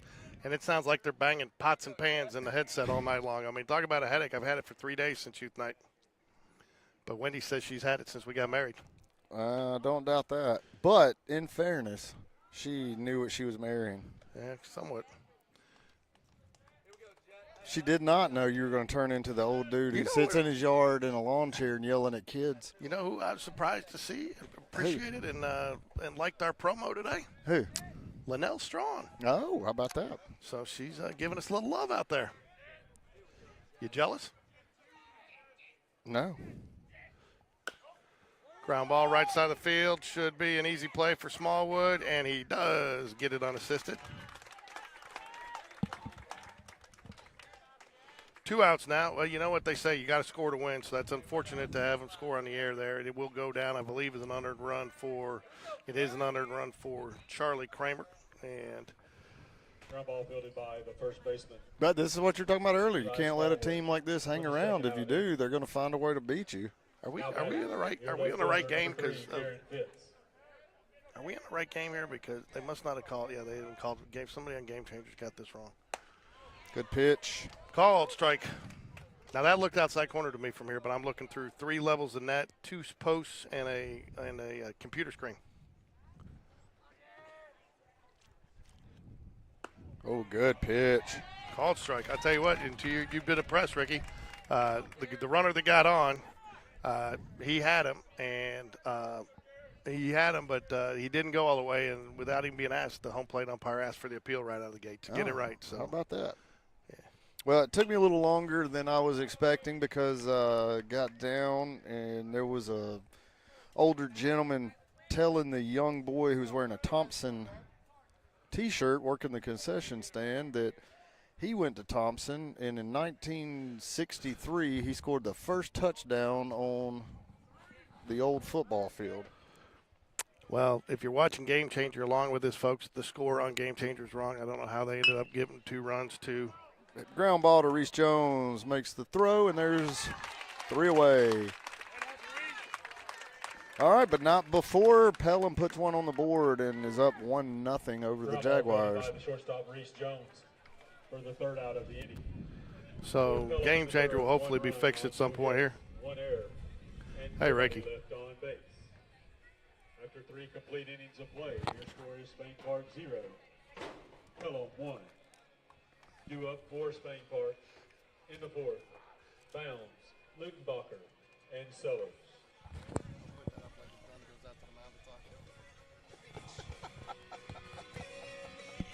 These will be Don's nickname because he's Wilson. Yeah. So.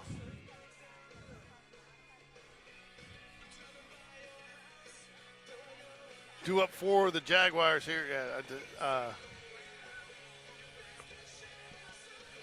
They got Game Changer all jacked up here. They don't even have the right. We're going to probably have to take it off here for a minute until they get it fixed. While they do, that'll give us the opportunity. Chelsea varsity is leading Helena 5-2 out there in the bottom of the 3rd.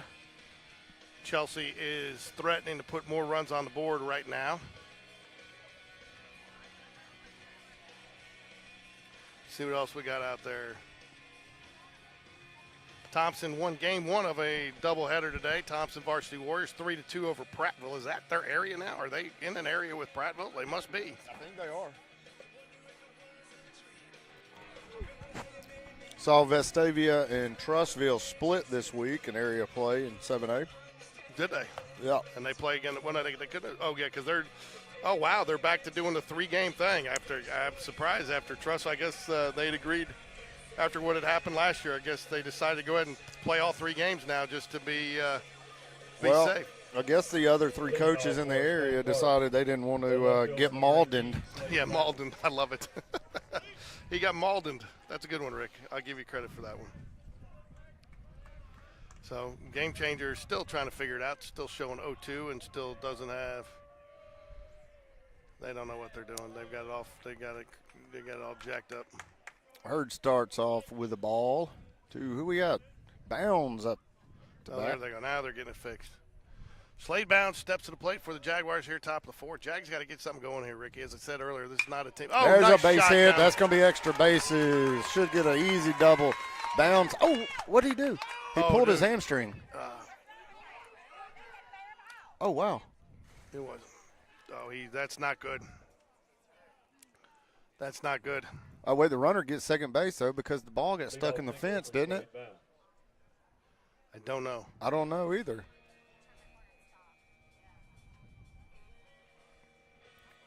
Boy, I think I jinxed that one right there. I just said, well, he's running the first one. He's got great speed. And as soon as I said that, he pulled up. Yeah, and I mean, he looked. Now they can pinch run for him here.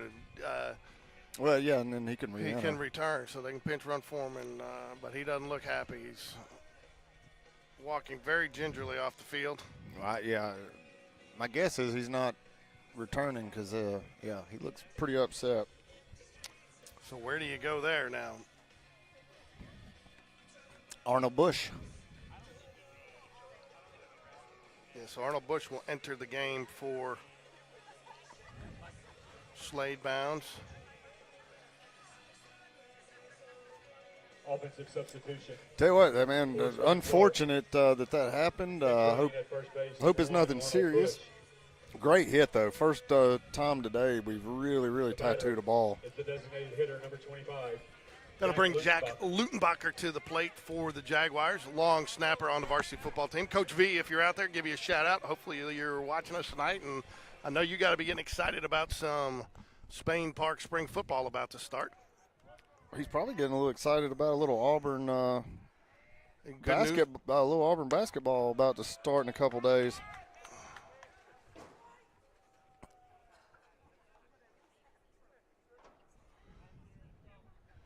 Ball one. So weird seeing you with a new phone, George. Doesn't have any cracks yet or anything. Ball two and a delayed steal, and he is nailed. I don't know if that's a delay steal or a bad read. Well, I guess it was a bad read, but as you can see, Coach Smith is not very happy. It's just mistakes. You can't take chances like that in a tight game. No, and I don't think it was a delayed steal call. I think he thought it got farther away, and I think he thought he read it, and it wasn't there. Yeah, the ball only got like a foot away from the catcher. And I think he thought it got far enough away and tried to go. And, I mean, he was out by a mile. And here's the problem there is, you should have had a guy standing on second there, unfortunately for the injury. Fouls it away. Yeah, I mean, 2 balls and a strike. Unfortunate for Bounds that he did pull his hamstring there or got a cramp or whatever happened. But yeah, with his speed, he could have, possibly even hit third base on that. But I think that's what he was thinking. He definitely hit another gear when he was heading down there. But top of the fourth here, Jags running out of chances here. They got to start getting something going here.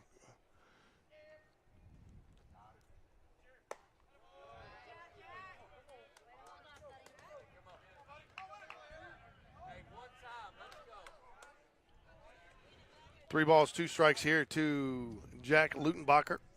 Got a good name. Oh, why are we this is so many times now we've watched a strike and started darting down to first base. I thought that was a pretty good pitch. I thought he was going to call a strike from the very first call there. 2 outs now. What looked like a promising start to the inning now we need a 2-out rally. Yeah, that ball would have had to be 10 inches in any direction other than where it was to have been out of the zone. Yeah, I mean, that was a pretty good pitch. I don't know.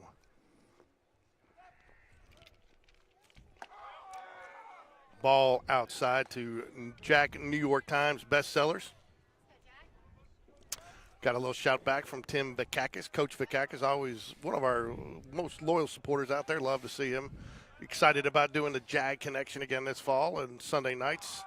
Something that we started this year that was a lot of fun every Sunday night, reviewing the previous week's games and a preview of the upcoming week's games and getting some players on and also covering some of our youth football teams. The Pro Jaguar football program is very exciting in the future. My guess is that Coach V does not watch. There's a ball hit out to left center. Going to be a tough play. Center fielder's under it and makes the catch for the 3rd out. I'll tell you, that's 2 that Jack Sellers has put the barrel on today. And unfortunately, both of them have been right at somebody. If he gets that one just a little bit lower, that's in the gap. But nice play nonetheless by the Panthers. And what looked like a promising inning to start ends up being a 1-2-3 and a fair. That's how baseball goes, too. It's can just do that to you. But back to what I was saying, George, I think my guess is that Coach V watches this, not because he loves Spain Park baseball, but he just likes to listen to George Corey.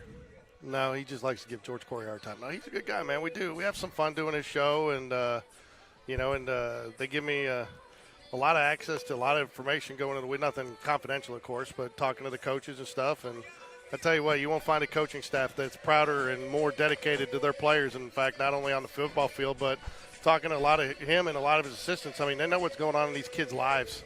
You know, when they're hurting, when they're, you know, healing, when they're, you know, celebrating, and they're a part of it. You know, it's a big deal. It's nice to have not just a football coach, but a mentor like he and Coach Bush and that entire coaching staff. Coach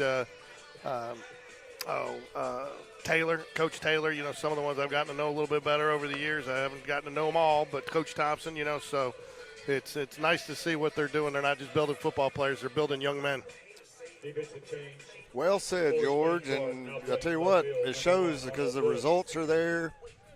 See the way our kids carry themselves. It's been a major turnaround for the Spain Park football program, and just overall, I think the pride in the school plays a big part in it. It does. You know, and again, we'll just say this, and we'll move back to baseball. But you know, he recognizes too. It's Friday nights is not just football. It's a total student experience. Whether you're in the stands watching, whether you're part of the band, you cheer, the Dazzlers. You know, one of the other programs that they're recognizing, I mean, he recognizes that. He goes over and he talks to the students, and he makes it all about all the students, not just his football players. Well, I think that's easy to realize, you know, why people that were in charge of hiring him and bringing him over to Spain Park from J.O. There's a base hit. Oh, not a good idea. All right, he did get enough glove on it to knock it down. That could have been bad, but a double out of the gate for Pet Rock. This is what I worried about earlier, Rick. You cannot let teams like this hang around. Well, you cannot. We have 2 errors. That wasn't an error there. No, I know that. I'm saying we have 2 errors, and that wasn't an error. That's what I'm saying. Well, I know you're saying that. I'm just saying that letting them hang around, you play bad baseball, you make errors. You got to get your head in. This is a good mound visit right here by Coach Dunn. Oh, here we go. There we go. We got Coach Dunn out there on the mound, nicknamed Wilson. Wilson. Out there with the tool man Taylor. He's standing with the tool man. Giving him some advice over the fence there. What's he saying right now? George, go ahead. Let's hear what your thoughts are on this. I think he's saying, wake up, guys. I mean, I'll be honest with you, I feel like this team's sleepwalking a little bit at this point. I haven't felt like they've gone up. And, I mean, how many times have we seen a player throw the bat tonight when it's been a strike? Or, close enough call that I don't think you're throwing the bat. Maybe one time there. On that one, the first one on Taylor, that was a little high and inside, I thought. But well, then the next one, though, was right down the pipe. And then after that, to me, where it really went wrong is when he did get ball 4 and he stood and he stared at the umpire. That was – those will come back to haunt you sometimes, but I think he's just telling them, and I don't know.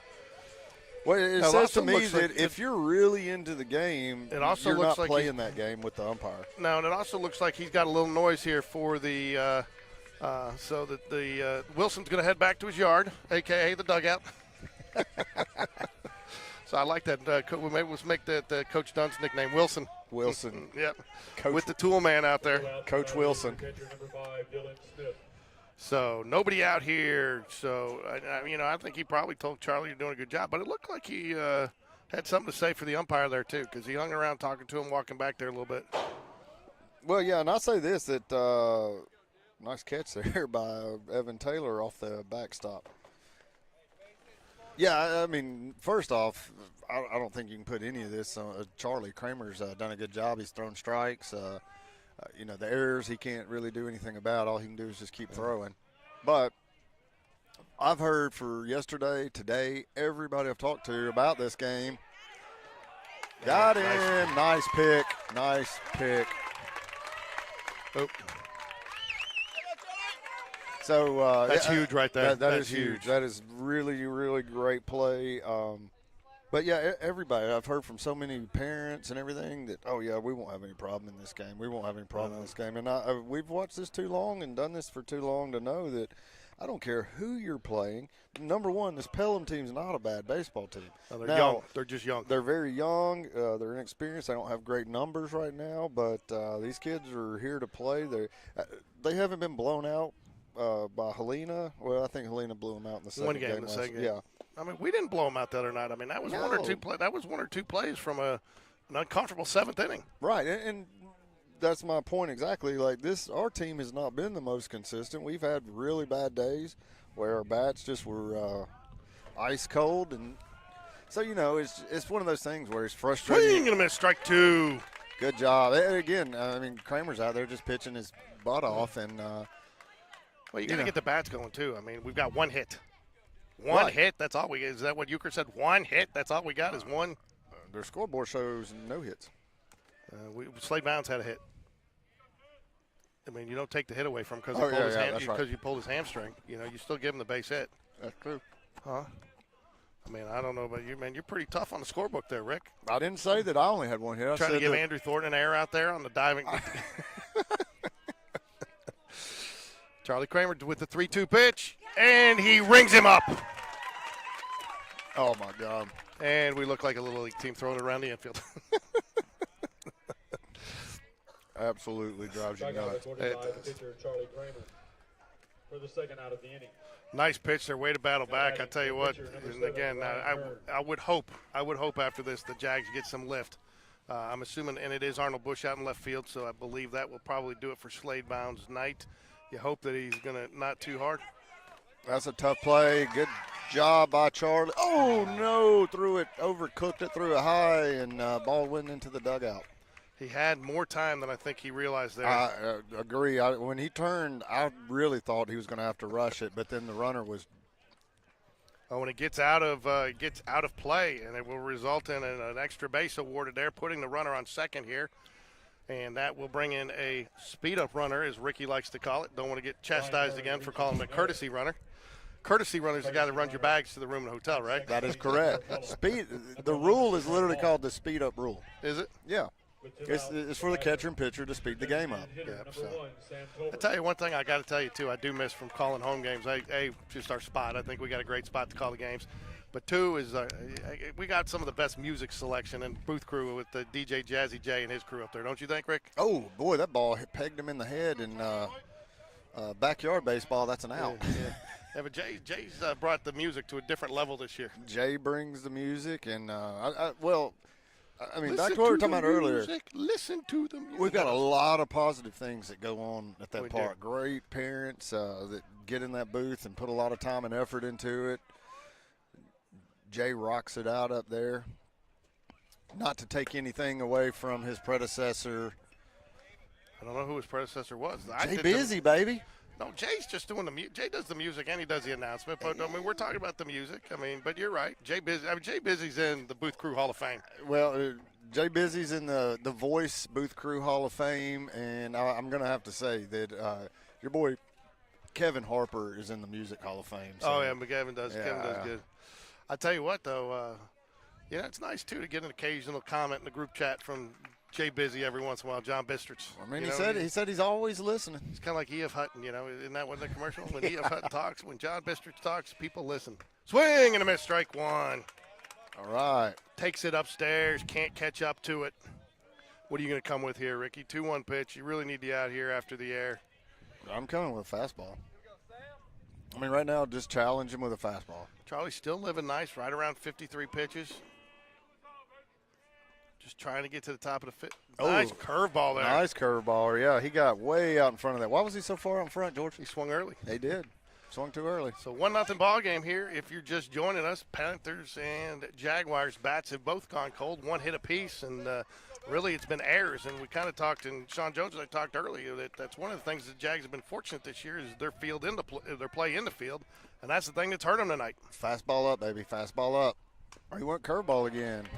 Definitely got him set up for fastball up right now. Yeah, and I tell you what, too, he was so far out in front of that. He was thinking fastball. He was so far out in front of that curveball. I think he was barely to get that off the end of the bat. You probably now got him really thinking about that curveball. So that fastball at 80 is going to look about 90. 2 balls, 2 strikes here. Runner on second, 2 outs. Fouls it back. So Tolbert's doing a great job of hanging in there. You'd really love to get this out here and head to the 5th for numerous reasons. But one, if he gets on, he probably gets another run, and Tolbert is a threat on the base paths. You got a 2-2 pitch. You try to go down low. Maybe get him chase one here, Rick. I'd like to still see him come with a high fastball. Here And we he curveball goes and got low. him.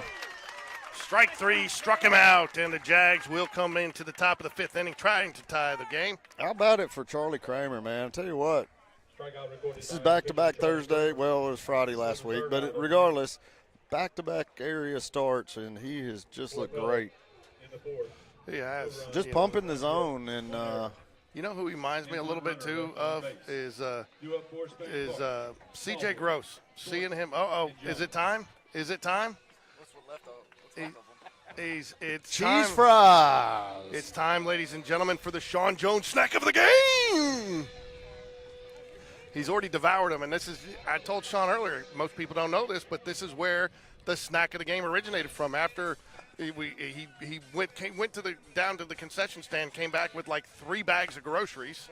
And so the next week he was up in Coleman for and so we put the snack of the game comment on the board that night. And it's evolved, and now Sean's got friends that come out and hang with him on a nightly basis. I tell you what, though, George, here's what I'm going to have to say about the snack of the game. So we were in a neck-and-neck duel last Friday in area play. Sean Jones showed up with what snack of the game? peanut M&Ms. No. Oh no, the funnel fries. Funnel fries. And guess what? He shared his funnel fries, and we won the game by 5 runs. I'm just saying. So the Sean Jones snack of the game today, ladies and gentlemen, is cheese fries. So I tell you what, I had to cut my addiction to the nacho cheese sauce, the concession stand nacho cheese sauce. It wasn't good for me, Rick. Yeah, it's definitely not good. I really don't think there's any cheese in there, George. I know. 57 pitches for Kramer so far, 33 strikes, a great number right there. Eli Smallwood strides to the plate for the Jaguars. First pitch misses. 1-0. All right, it's time for Smallwood to tattoo one right here.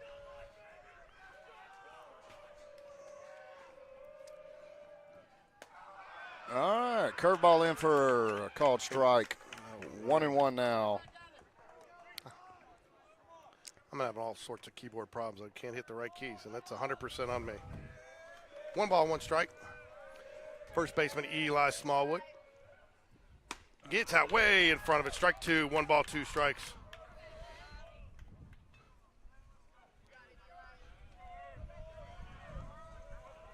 Tell you what, that wind has picked up. It's blowing dead in right now. It is dead red Fred. Swing and a miss, strike 3. Gets him on 3 straight curveballs, wasn't it? No, that was the last 2 were fastballs. Well, I can't see. I can't see through this thing. That'll bring up Andrew Thornton to the plate. Now batting the center fielder, number 4, Andrew Thornton.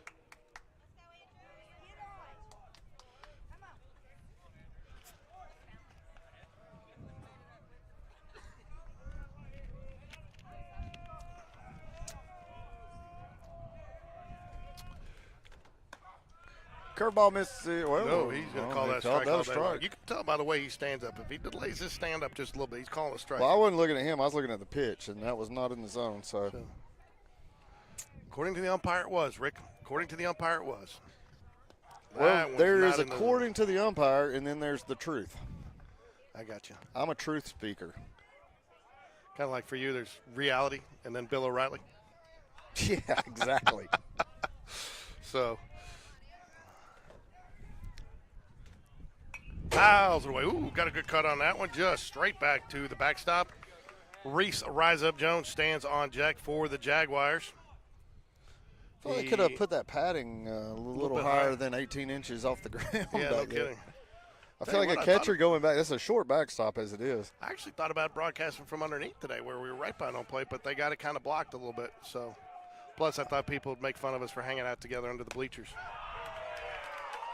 And I was excited. There's another strikeout. Tell you what, the bottom of the lineup right now is not stringing together quality at bats. Reese Jones up to bat now, back to the top. And we're making Hurd look like a all-area pitcher tonight. Yes, we are. So I think, this is we got to come up looking to make something happen here, not let them make it happen for us.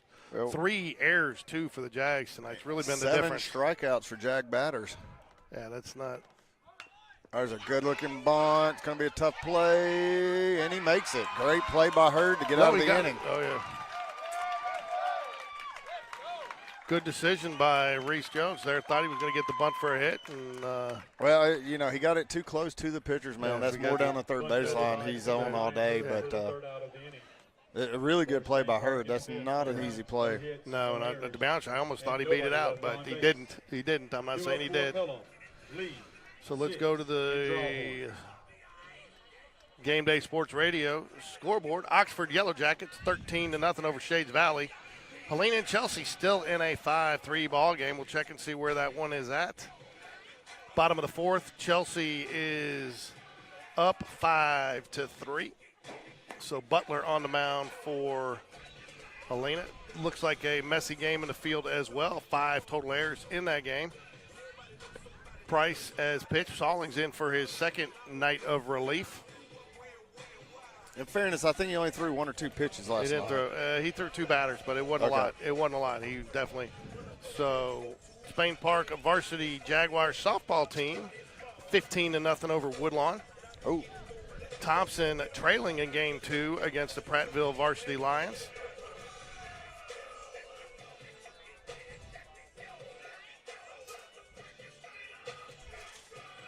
Tell you what, this is a throwback, Lil John.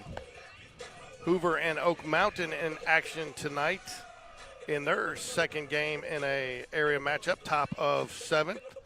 It is Hoover leading 1-0 at Oak Mountain, so Oak Mountain will have a chance to come back and maybe there are 2 outs here with, oh, wait a minute, I don't recognize the names like I used to. Oak Mountain is actually batting. Another pitcher's duel, 4 hits for the Hoover Bucks, 2. There's a swing and a miss at a ball out of the zone. Bottom of the 5th, Jags trail here 1-0. Hoover and Oak Mountain, and it looks like Oak Mountain is down to their last strike, and they will get swept in that series if that score holds.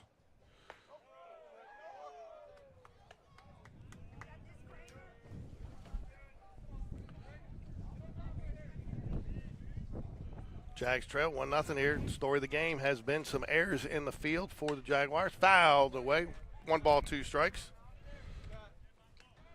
Nobody out here to the batter Lee for Pelham. Charlie Kramer about to hit the 60 pitch mark.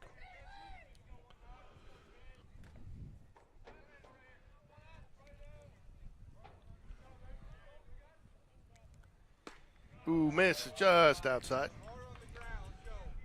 Wind is picking up here a little bit, still swirling around here up top of the hill. I think we are up in the jet stream, Rick. Every time I've been here, it's been a healthy wind. Yes, it has. It's a good spot to fly a kite. Foul ball out of play. Good cut on it, but it tails just past the left field lounge. The left field lounge. That sounds like a place you hung out in the 80s. Yeah. Remember when Bell Bottoms was downtown? I do. Used to go there, man. That place is, they really cleaned it up, and I always wonder when I drive by. It's been for rent for about 4 years now, and they did a great job cleaning it up, but I want to go inside and see if it still smells like vomit. Yeah, jeez. 2 balls, 2 strikes, nobody out here. Bottom of the 5th, Jags trail 1-0. I think if I slouch way down in my chair, I can see better. Ooh, misses just high. Good pitch there. Thought he'd get him to chase, but didn't, and that fulls up the count, 3-2. Fulls it up, huh? Fulls it up. Fulls it up. Fulls it up. What do you want to say? Brings it to full? Full count now? Fulls it up. No, it fulls fills it up. Fills it up. Fills it up. How's that? Fulls it up. I like fulls it up. Fills it up.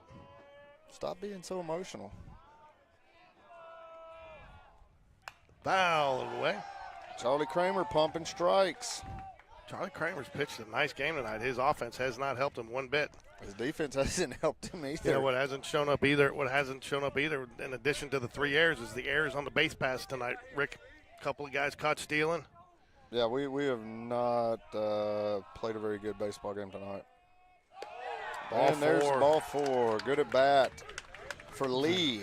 I'll tell you what, too, this is the worst thing you can do to a team like Pelham that's young, right? Got some talent, but they've been down a little bit, and give them some life. And you give them some life, and you can hear the enthusiasm coming out of their dugout right now. There's nobody on that Pelham team that believes they're supposed to lose this game tonight. No. And apparently a lot of Spain Park players think that Pelham is supposed to lose. Jag fans awfully quiet tonight, too, Rick. I think a little bit of shock in the stands. Well, like I said, I've talked to 5 or 6 different parents yesterday and today, and all I've heard is, oh, yeah, this game will be nothing. we'll walk through The it. coaches, I can tell you, the coaches didn't believe that way because when I talked to them, they said these were 2 games we could definitely lose if we didn't show up to play. 100%, man. This is not some 0 for team. This is a talented team. A good coach, too. I mean, they brought in a quality coach that has a history of winning. A lot of people have high expectations that he's going to turn this program around. Oh, no. Ooh, that could have been rough. It was high, but he got it down. Good ups for Eli Smallwood and a long lineage back to the 1400s of Hoover Smallwoods. I guess he's not in the Hoover Smallwoods, though. We just got told the Bessemer Smallwoods? No, the Gardendale? Hueytown. Hueytown, excuse me, the Hueytown Hueytown. Golden Gopher Smallwoods. Fly ball right side. Committed double play. Oh, no. Pulled him off. Almost went in the dugout. But did get the batter out.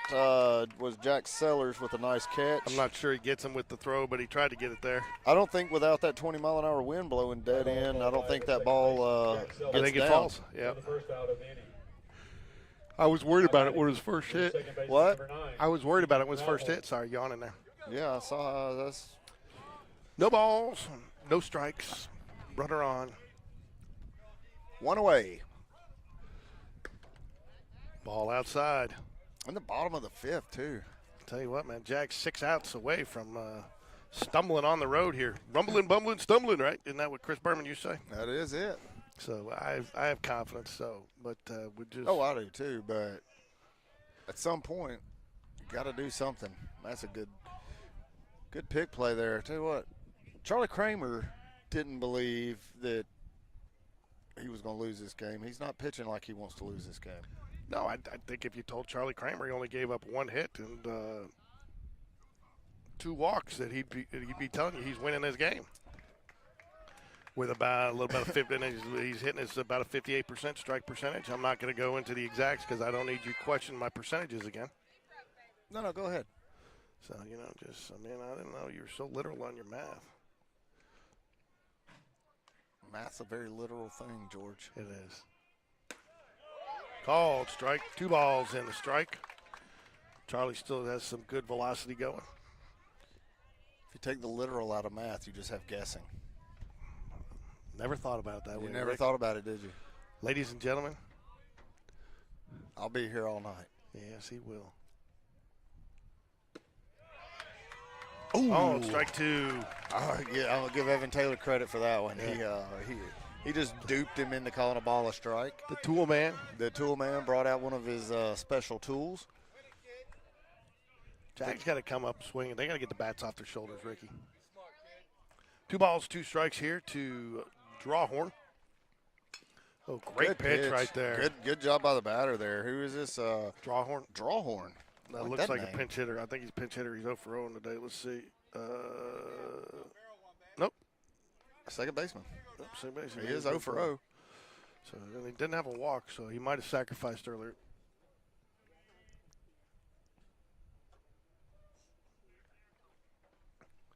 Runner goes, ball down. Good throw, but he is safe. I think he was there. Yeah, he was there. There's no question about it. It was a very close play, but great throw by Evan Taylor. But sometimes a good jump and great speed is just going to beat you. 3-2, and that ball with that pitch was just a little low. I think you're okay with that if you get him swing there, but yeah, makes it a little tougher on your catcher. You had to make sure you got that one out. And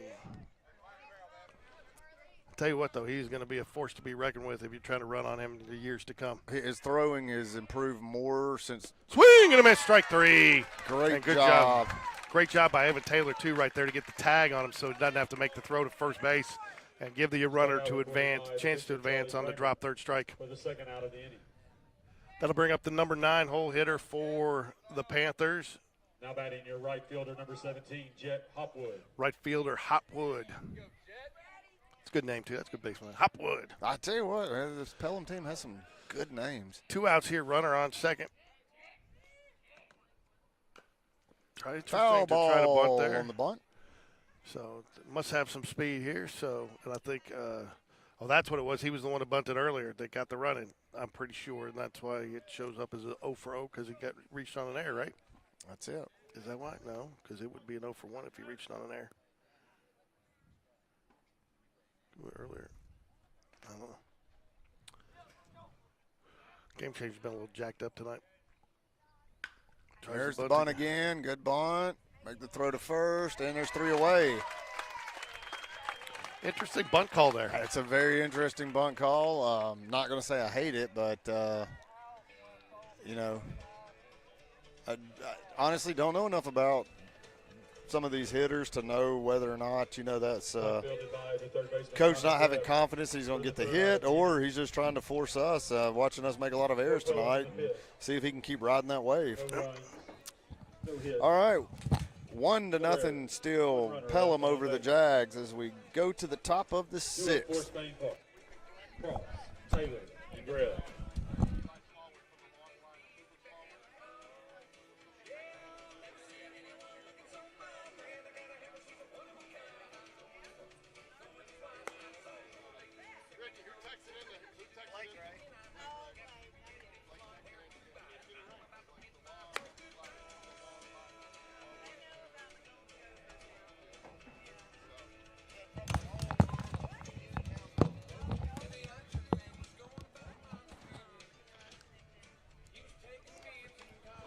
We're trying to work on one. Mike came up with one from a song for Eli, and I didn't understand it. What was it? So I got to work on it. Yeah, some song, and I didn't understand it. Yeah, so I'm still working on it. Yeah. So I didn't get it. So I was like, I can't use a nickname if I don't understand it. So you need to help us. Yeah. So.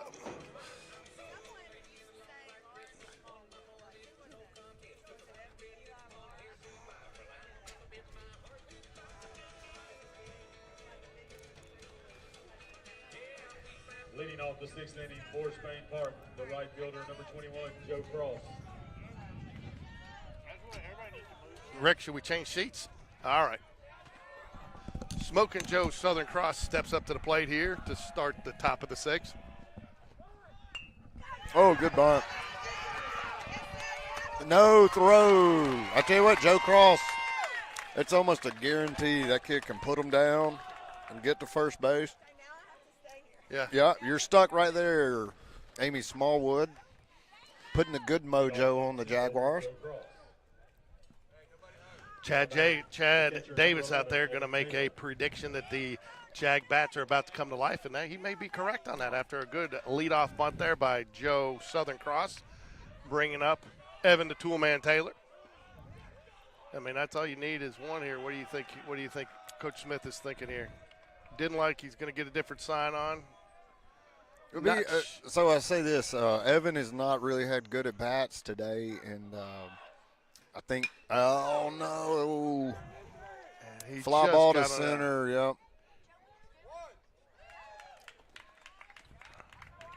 Tell you, he just missed that. That was a good cut. Just got a little too far under it for the first out of the inning there.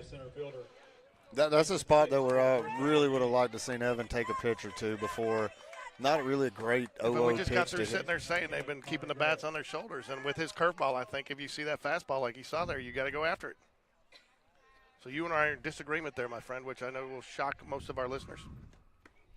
There's the curve. I'll tell you what, the lefties are going to see a steady dose of the curveballs. Yeah. And these young batters, as they get a little older and learn how to just stay in there and tattoo that ball, they will start getting a lot more hits on it. I tell you what, we need Connor Greb and Go to get a hold of one there. Down a nice line drive down the right field line. Pull one. And with Joe Cross's speed, you might have a chance to score him, at least get a second and third situation for, I guess you got to have Arnold Bush come up. Or you think he pinch hits for Arnold? I'm not sure. I imagine with us having some guys out sick, I don't know. You can't pinch hit for him because if you pinch hit for him, then he's out of the game. Yeah. He can't re-enter, so he can't re-enter. So you'd have to have, and I'm not sure where we are in depth on the. I might have to, you might have to. I've got faith in Arnold Bush. I do too, but he just said. I mean, I just don't know what he can do with his knee. Can he twist? I haven't seen. Swing and a miss. Strike two. 2 balls, 2 strikes. He wanted that one, Rick.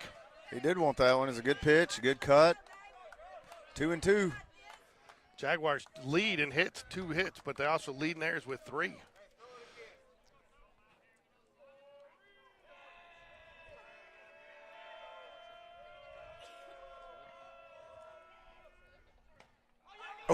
There we go. There we go. Nice. Joe Cross moves. The catcher just barely got away from him, popped out of his glove, and that's all it took for Joe Cross. Good base running. Great base running. All right, fine. It's great. I was just. No. I see. Did you lay the You foundation? constantly got to correct me, George. No, you built the foundation. I built the house. All right. Why can't I want to build the house? You can live in the house. 3 balls, 2 strikes here to Connor Greb. Joe Cross is your runner on second. Base hit now should tie the ball game. That's all you need. Fouls it back. Good cut. Nice cut. I liked it. Tell you what, George, I'll live in the house if you hire Birmingham Landscape Design to put an awesome yard and landscaping in. Come on, let's Scott Greb says let's grab and go, and I agree with him. I would love to grab and go. I wouldn't mind if he get a hold of one and grabbed and didn't stop. You get that play on it? Yeah, I do. Ground ball, right side of the field. Could be a tough little play. Move the runner to third. He does remove the runner to third, which is it was a good at bat for Connor Greb. And Arnold Bush comes to the plate. 2 away. Ground ball fielded by the first baseman, Braden Lee, for the second out of the inning. It was nice at bat. I thought he was going to get that far enough. That's a little bit farther towards the second base side. Hurd is at 94 pitches now.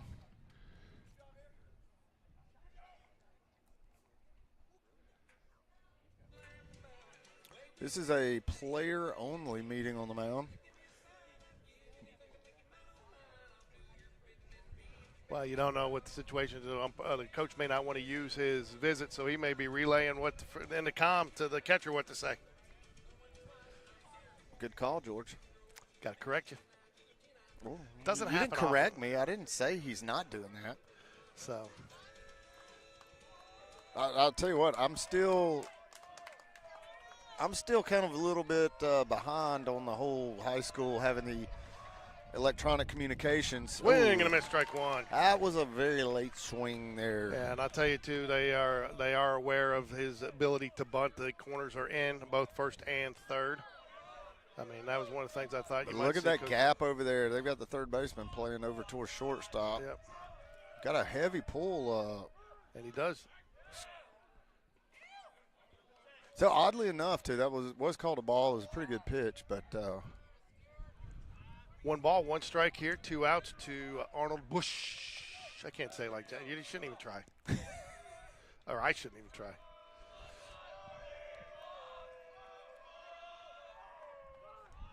Ball. oh, good stop by the catcher. I tell you what, we've seen Hurd throw several to the backstop today. Joe Cross does not need a huge opening. No. And we're going to get a timeout by the coach. I'll say he doesn't really have to save a lot. I mean, we're pretty late in the game, and he hasn't used any visits. No. But he also, too, at some point, he's going to have to switch pitchers. You I know, mean, you- obviously it's not going to be right now. I don't No, wouldn't but think, you can't see to the bullpen here. Who's what, where, when, why, and how. If anybody's up down there. Do they have a bullpen? Yeah, they got one down there somewhere. Where is it? I don't know. 3-5 now, Chelsea in the Chelsea game in the end of the 5th. Stallings ends the inning of the 5th with a strikeout, so we'll move to the top of the stick. 6 with Helena trailing 5-3. Tell you what, Jags lose this one. That series next week looms even larger. Yes, it does. And unfortunately, I am out of town all next week, so the best I'm going to be able to do is simulcast. Really? Yes, unfortunately, I got to go. It was either do that or miss the first round of the playoffs, and I was hoping we were going to get to the playoffs and be able to do those games. Oh, ball 3 as he squares the bunt and pulls it back. Tell you what, it just amazes me how that gets in some pitchers' heads. It really does. And also I feel like that with Hurd, when a runner gets on, he seems a little bit more distracted. Oh, there's the bunt. Oh, they did the squeeze. He's safe, baby. Oh, and the ball gets away. The safety squeeze. Oh, and another error. Goodness, great backup there. Great backup, or that could have tied the game. Yes, it could have. Well, the game is tied. I mean, could have taken the lead. Tie ball game here, folks. Great bunt by Stay there, Amy. Stay there. Amy Smallwood is not allowed to go back to her seats. We might need to get a few more parents to move. I don't know. So far, it's worked. Jack Lutenbacher strides to the plate now. The left-handed, heavy-hitting, long snapper. And on top of that, we have great speed with Arnold Bush. I'll tell you what, too. on second base. You're not going to look at it, and people are going to see it in the scorebook. But you know what sets up part of that play is Connor grabs grab and goes bat beforehand. Just being able to get that runner to third. I don't think you can do that play, and you're not as the pitcher's got to think a little bit more with the guy on third and be a little bit more cautious with his pitches going after the bunt there. So, I mean, that doesn't go down necessarily in the scorebook, but that was a critical component of that run getting scored. I'm going to have to agree. With who, me?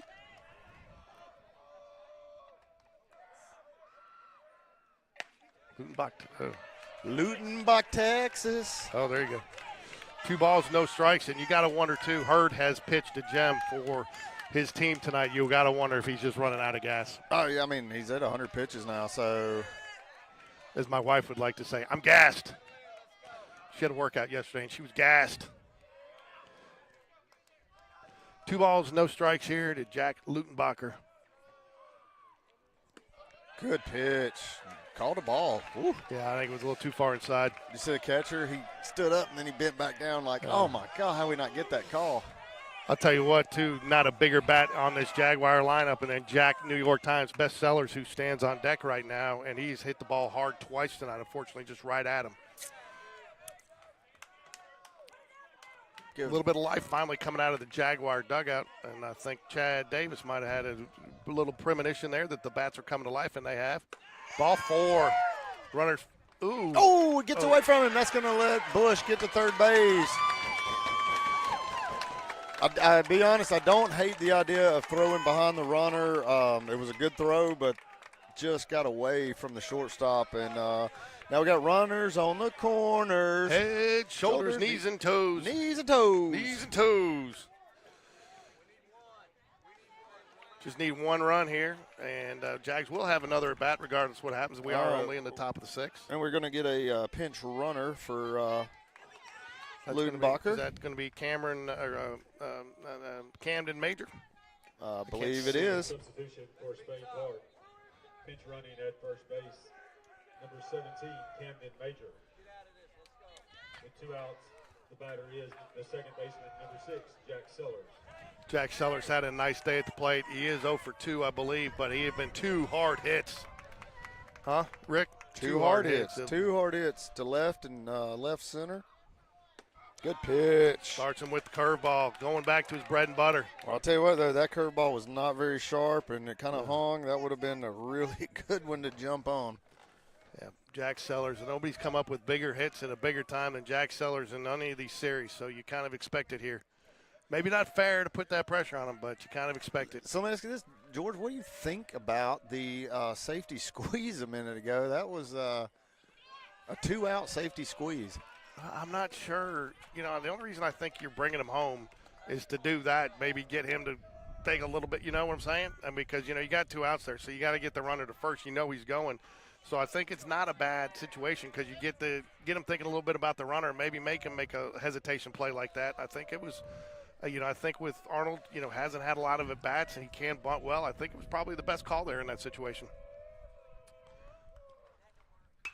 Oh, and he yes, got sir. it. And then stay fair. Foul ball. Foul ball. Oh, my goodness, by about 8-10 inches. And, folks, we are looking right down the line. We've got a great look on it, and it was foul. Not by much, but it was foul. Yeah, it was inside a foot. Yeah, it was inside a foot, but you could definitely see some green between the line and the ball. And, Coach Smith was so –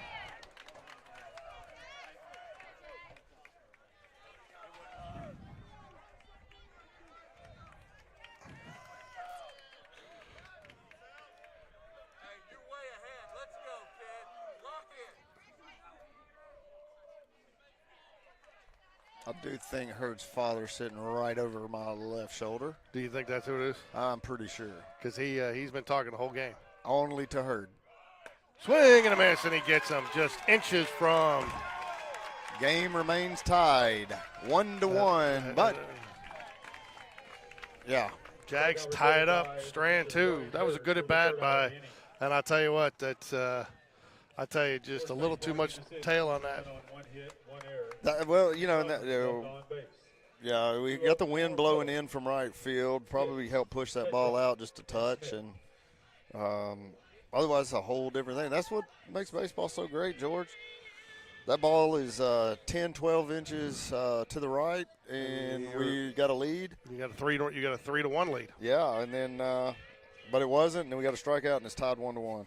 Yep. So, Jags with 1 run on 3 hits, but have 3 errors in the game and a couple of runners picked off on the base passes. Pelham 1 run on 1 hit, 2 errors in the game. So, but I'll tell you the other important thing there too is you. Mm-hmm. It was foul. It was foul. Yeah, that's what we were just talking about. It was inside of probably 10 inches. So close.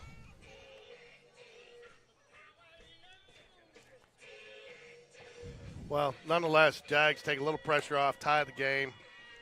You will have the 8-9 one-hitters coming up for the Jags in the top of the 7th. And you got to want you. I doubt you're going to see Hurd with at 107 pitches. He can only go 13. You know. Never know. Tell you what, the way he's pitching, they might try to get the whole 120. So.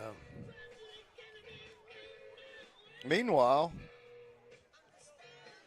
Cosmo Kramer, thanks, a good nickname, thanks to Alan Paquette. Now here's the difference. Pelham at the top of their lineup, Fitz, Petrock, and Smith, and Petrock's been a beast at the plate today.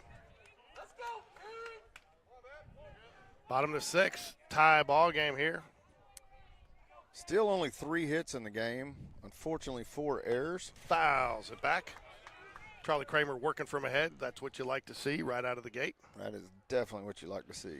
Charlie Kramer only has 78 pitches so far in the game. Fitz 0 for 2 on the day.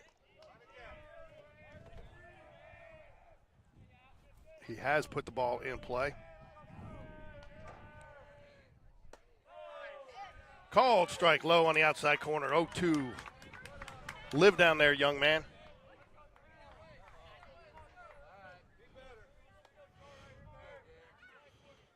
Lutenbach, Texas.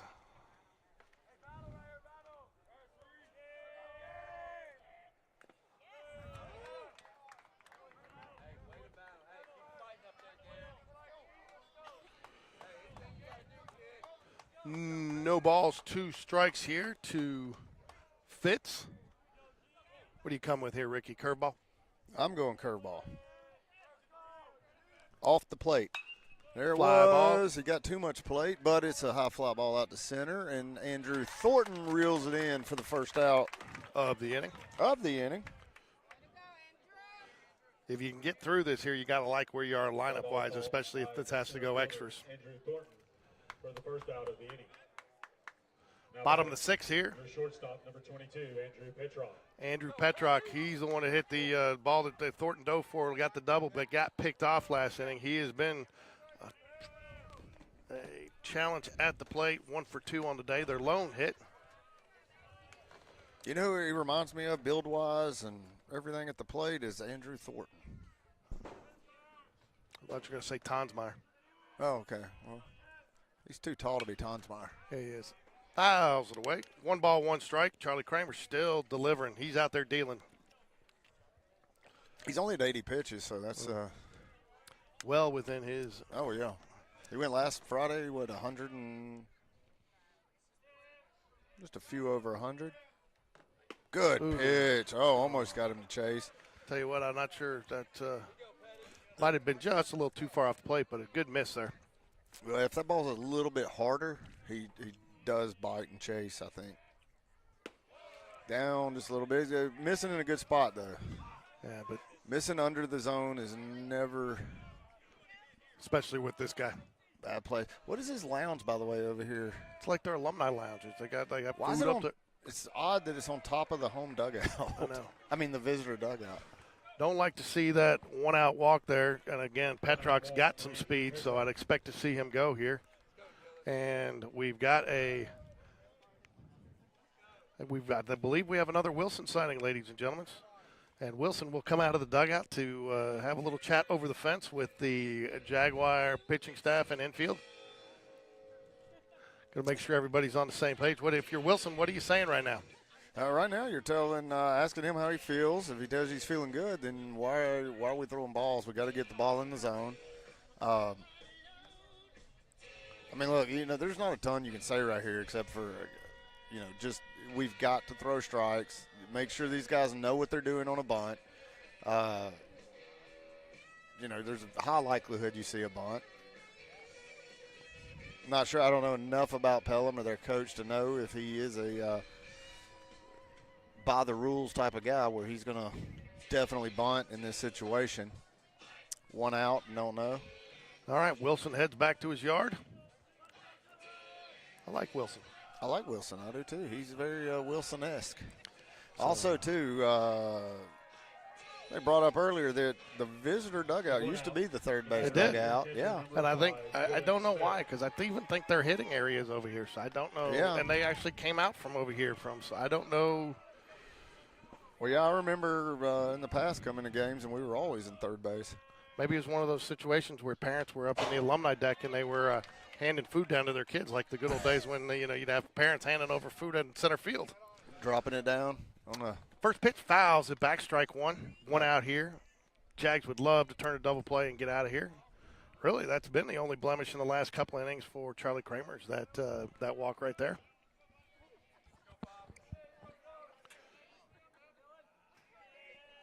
Smith, the batter, misses high and outside. 1 ball, 1 strike. That's where you got to bear down here. So who do you think we go to in the pen, though, if we do make a move? Maybe a Wesley Williams. Maybe I don't think Max threw enough. I think you could go back. Ooh, that's trouble. That is trouble. That's going to score a run.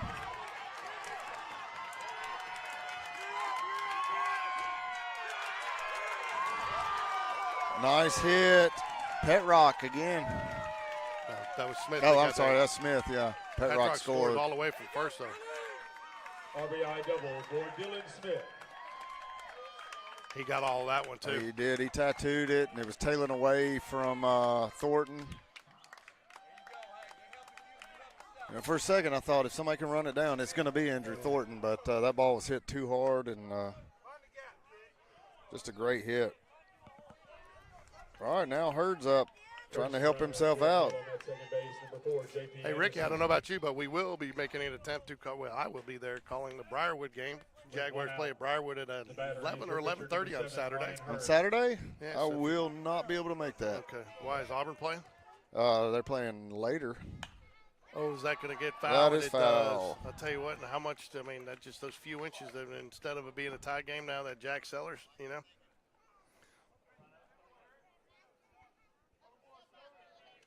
Strike one.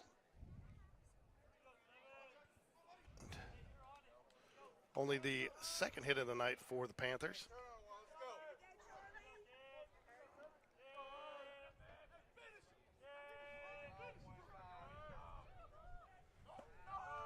Misses high and outside. 1 ball, 1 strike here to the batter Hurd, the pitcher.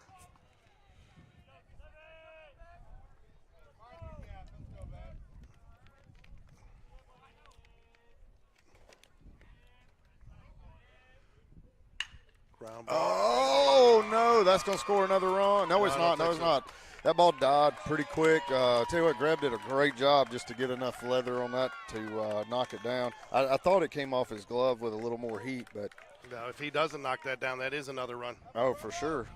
So that was a run-saving stop right there, and I don't think even if he gets it that he's got a chance to get the out. So, they did all he could to get that down. He smacked his hand in his glove, a little frustrated himself there, but I think he did as good as he could do on that play. Yeah, well, he's got the left-handed batter up, and so he shaded over towards shortstop, and that ball was straight down the line. It's just nothing else he could do about it. So Coach Smith steps out of the dugout to put the first and third call on here with 1 out. Jags really need to stop the bleeding right here. Last couple of batters have really gotten something on the got the barrel on the ball there. So you think you got somebody in the bullpen going right now, Rick? I imagine. I think I hear somebody down there. I wouldn't be surprised if you saw Vincent sighting again. It's kind of hard to get that sell that when the third base not there. Yeah, right.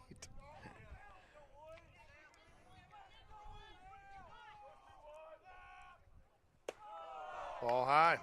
Yeah, I mean, so right now, Charlie still looks like he feels good and everything, but I think That walk comes back though. Always Yeah. comes back to bite you. Man, I thought those chicken fingers look good. You've only like eaten that. they're not that good. They look better. No. Huh? Runner goes. Oh, no. Doesn't. Oh, that could have been bad. It's not in the dugout. It hit the net in front of the dugout.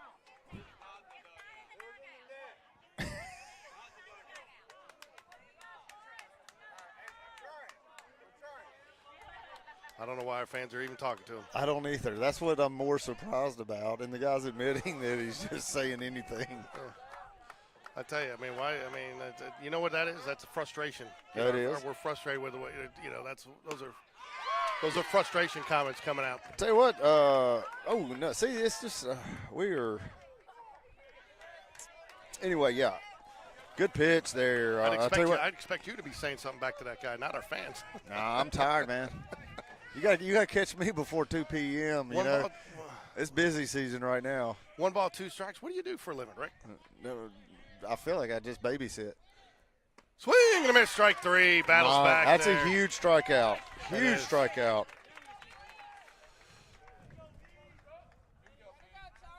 Strikeout recorded by the pitcher, Charlie Kramer, for the second out of the inning.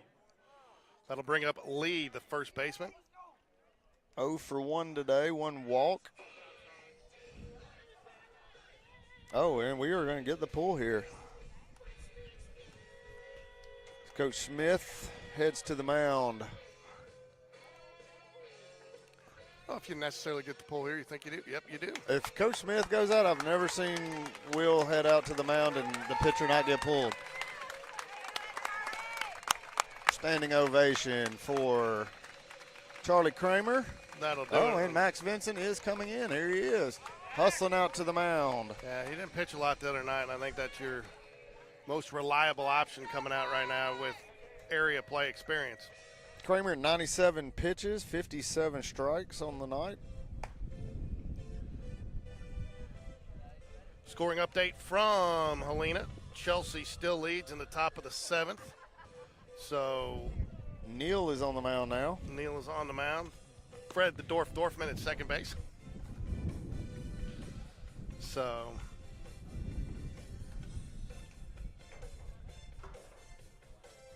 if this score holds, it's going to make this series, and if both these game scores hold, it's going to make this series extremely interesting next week, Rick. Yes, it will. I believe we flip-flop, too. I believe we're on the road Tuesday. Are we? Okay. And I believe we're then at home on game 2. Some life at Helena. Peters reaches on air. We'll call this game here for you while Max Vincent is warming up. We're still having trouble getting the ball back to the pitcher. Runner advances to second, I believe, on the same air. So Kendrick is the batter for.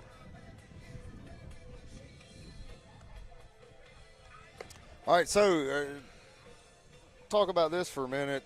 Max Vincent has done a great job, especially this second half of the season. Not that he did a poor job in the first part, but now that we're seeing him on the mound a little more regular, does a great job. Pump strikes, not overpowering fastball, but mixes his speed up, has great control.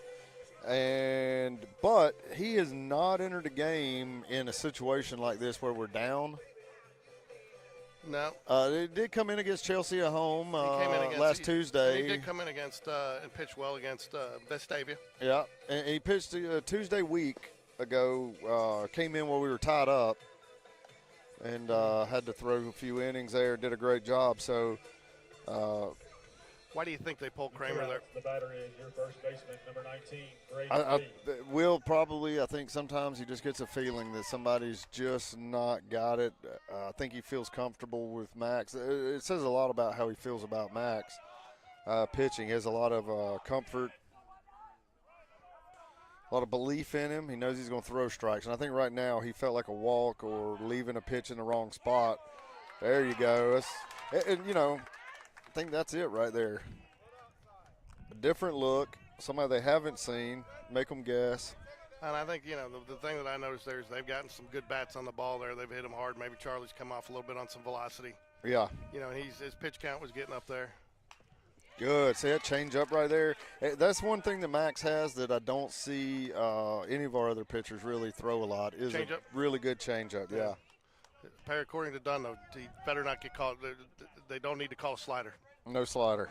No slider. That's what he got upset about that day. Yeah, Somehow they got did. crossed up and he called a slider, and he's like, do you ever think I would call a slider? But Max got a good curveball, good changeup. Strike three. Oh, Ricky, Woo. Where did that miss? It did not miss.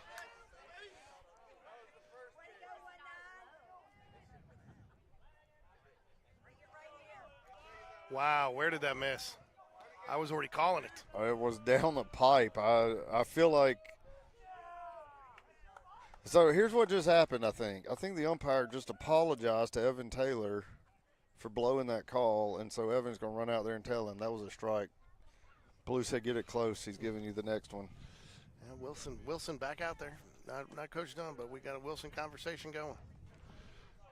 Got his mouth covered. Yeah, he's got his mouth covered. Wilson. So Wilson heads back to the yard. It is funny, though, that they cover their mouths because nobody's going to – I mean, you're looking through 18 nets just to try to see him out there and read his lips. 1 ball, 2 strikes here, 2 outs. Runners on second and third. Jags need to get out of this. Have a chance in the top of the 7th. Ooh, curveball misses up just a little bit. Didn't quite get around it. Evens up the count, 2-2.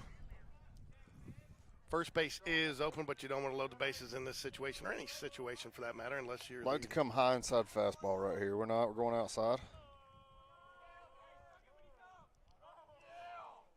Fouls it away.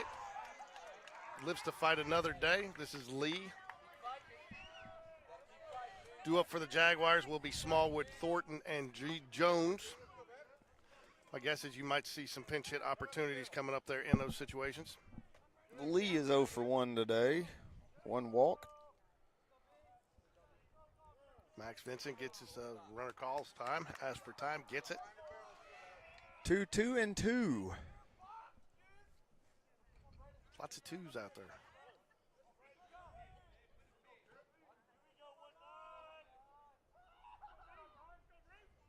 Max gets his sign, comes set.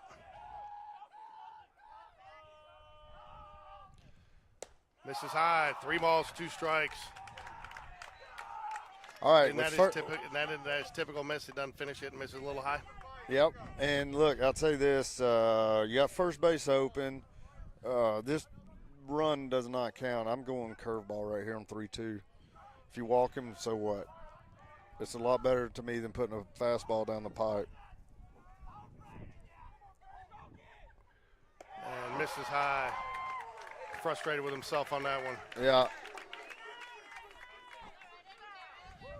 2-out walk for Braden Lee.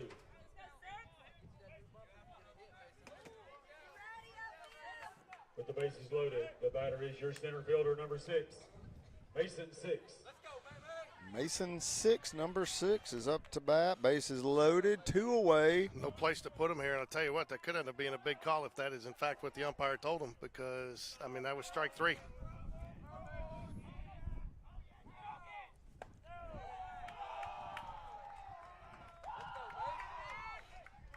It's where you just got to bear down, block everything out, and just throw strikes. Let your defense do the work for you.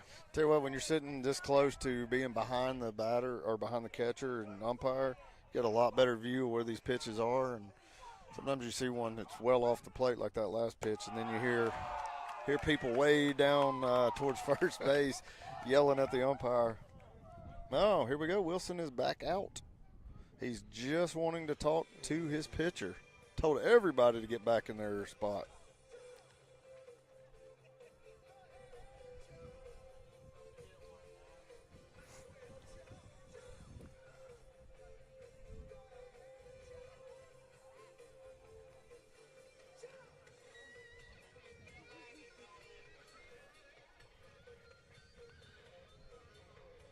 That was a pep talk right there. Wilson giving his encouragement to Max Vincent. All right, I'm ready for Max to catch back up, get this thing 2-2, and blow one by him. No place to put him. Got to throw strikes here. You got to figure he's taking here too.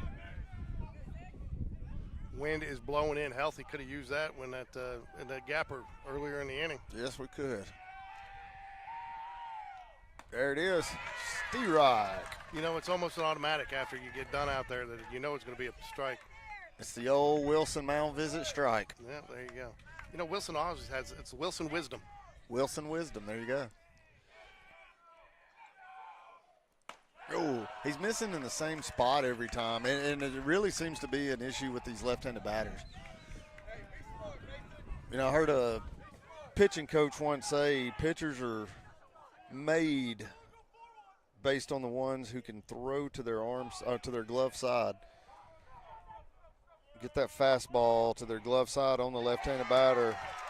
Good pitch, misses 1 inch off the corner and walks in a run.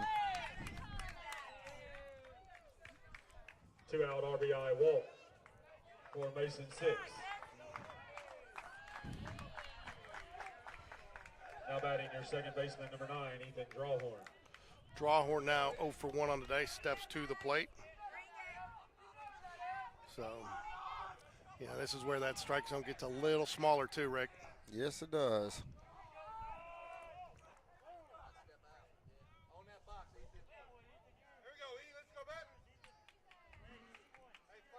Oop, how did this, that's doing that again. I don't know why that started doing that. Probably have a virus. I don't know. For some reason it's got those. I probably just need to reload the program. Ground ball should be a routine. Oh, no. Oh, and we have another error at third base. Not another one for third base, but another error for the Jaguars, and that cost us a run. 4-1 now, Pelham. Ethan Drawhorn reaches on error.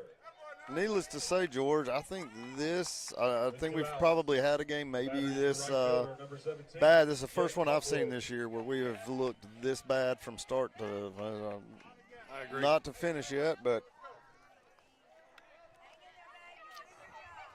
you know, I thought after Tuesday too. I mean, I was a little worried about him coming out of spring break, but after that's going to get fouled back out of play.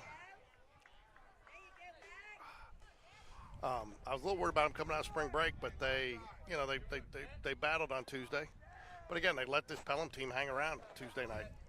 yeah, I mean, this team just doesn't have enough experience to feel confident that they're just going to go out and beat anybody by showing up. No, and I mean, they were flat. I mean, they had Yeah. a lot of bats on the shoulders tonight, and I mean, I think fly ball should be caught by Arnold Bush out there in left field, and that will do it for the Panthers, but not before they get 3.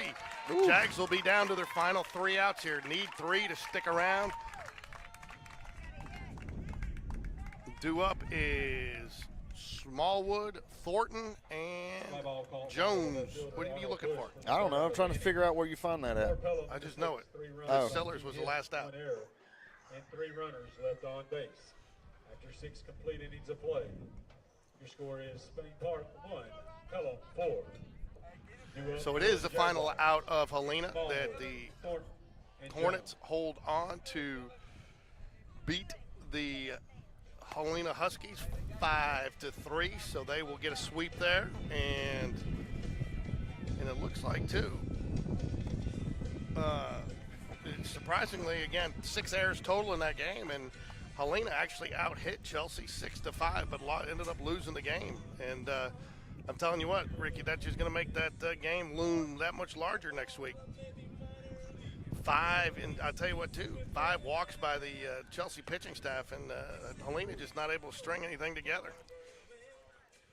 Yeah, so what I've seen so far is I do know the Helena team seems to be good. Have not seen them in person, watched a lot of their box scores. Just don't seem that they feel like their bats are a lot like ours. They're real streaky. They might get hot hitting one day and then can't touch a ball for anything the next. So. Half of the 7th inning for Spain Park. The first baseman, number 3, Eli Smallwood. Eli Smallwood steps to the plate for the Jaguars, 0 for 2 on the day. That's something else you got to look at here. Do we have a new pitcher for? Nope, Hurt's still going to go. I told you I felt like I feel confident that their best chance at winning is leaving him out for a full 120. I thought they might I thought they might switch after getting the 3 runs there. No, I don't. I think they have zero confidence in their bullpen. And I tell you what, if we can get him to 120 and get that bullpen in, that's what we need. At 108, 108 pitches. If we get a runner on, you cannot move. If we get a runner on, you cannot move. Oh, I know. Okay, I know. I hadn't changed it up. Called strike there. He came back with what's his favorite pitch, Ricky? Fastball.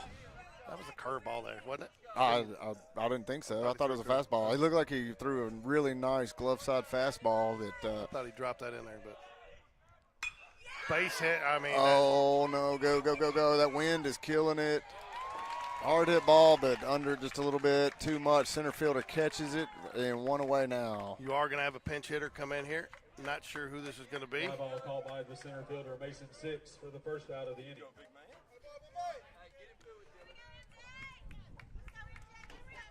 Oh, Michael Johnson. Michael Johnson. So I think this is a good move here.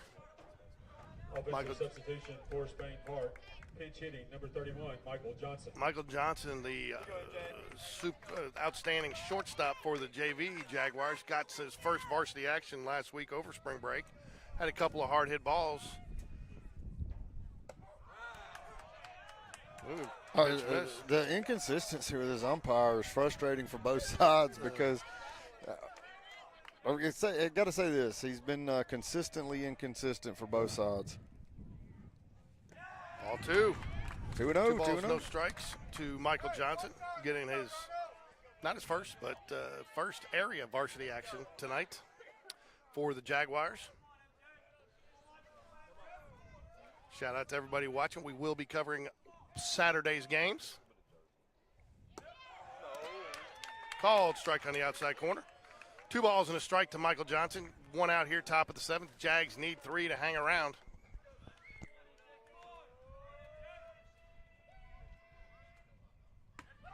And there's another strike. 2-2 now.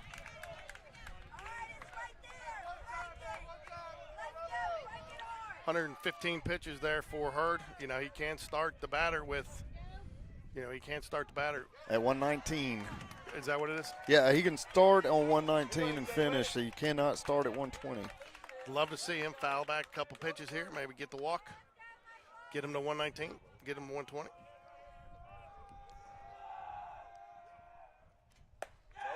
Nice at bat for Michael Johnson.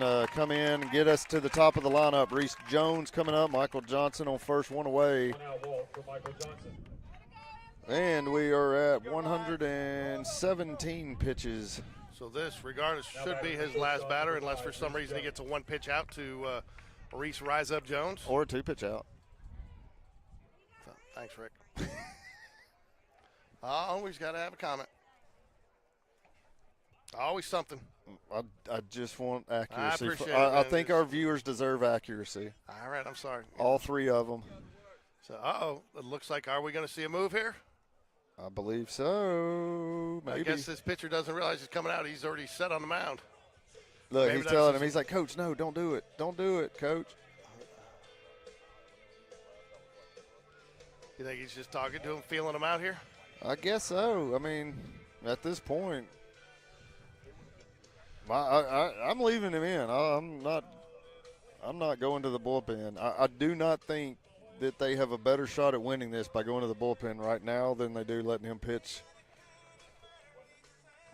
Reese Jones can hit a home run right here, and it's still not going to do anything for Spain Park, but Umpire going get to us start one closer. striding out. He is going to let him finish at least this batter. My guess is he's telling him don't give – I mean, even though you can't have Reese groove one here, my guess is he told him to work it, but maybe not get nothing up over the middle of the plate. Right. So, look, they're giving the line to Reese. I mean, look where the left fielder is. Oh, yeah. He's moving over a little bit now. One out here. Michael Johnson, he does it.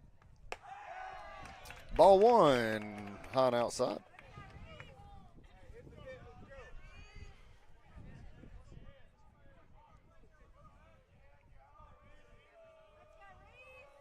It's going to Reese's time to shine, George. It is. Ball Strike. low, called strike one. Yep. How do you feel about that one, really, Rick?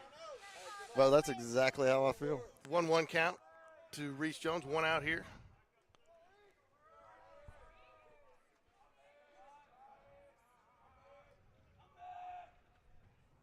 Curveball in the dirt, in the rubber. Sorry, George. So there you go, Rick. It's 119. This will definitely be his last batter unless for some reason he hits into a double play, which will probably happen now because I said Oh my! If that happens, George, it. I'm done. I'm hanging up my headphones.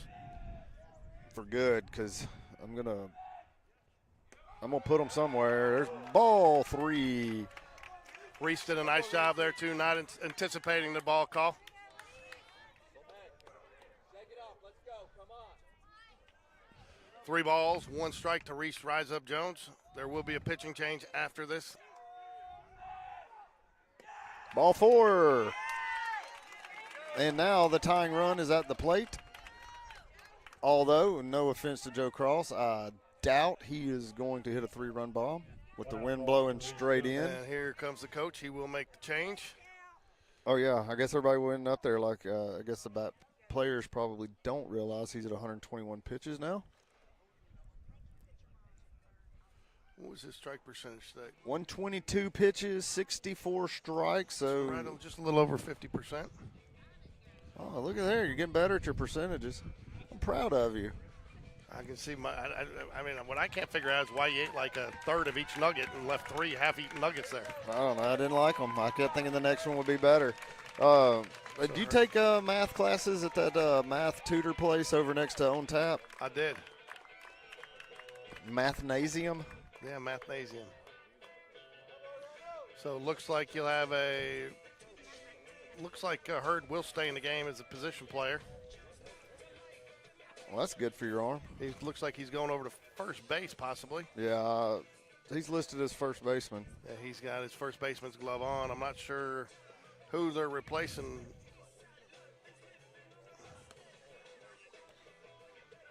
Who is 19 is the bat pitcher, so who is 19? I don't have numbers. Lee, so that's what they're doing. They're doing a swap. Oh, it does have numbers. Yeah, they're doing a swap. The first baseman, Lee, is coming in to pitch. Yeah.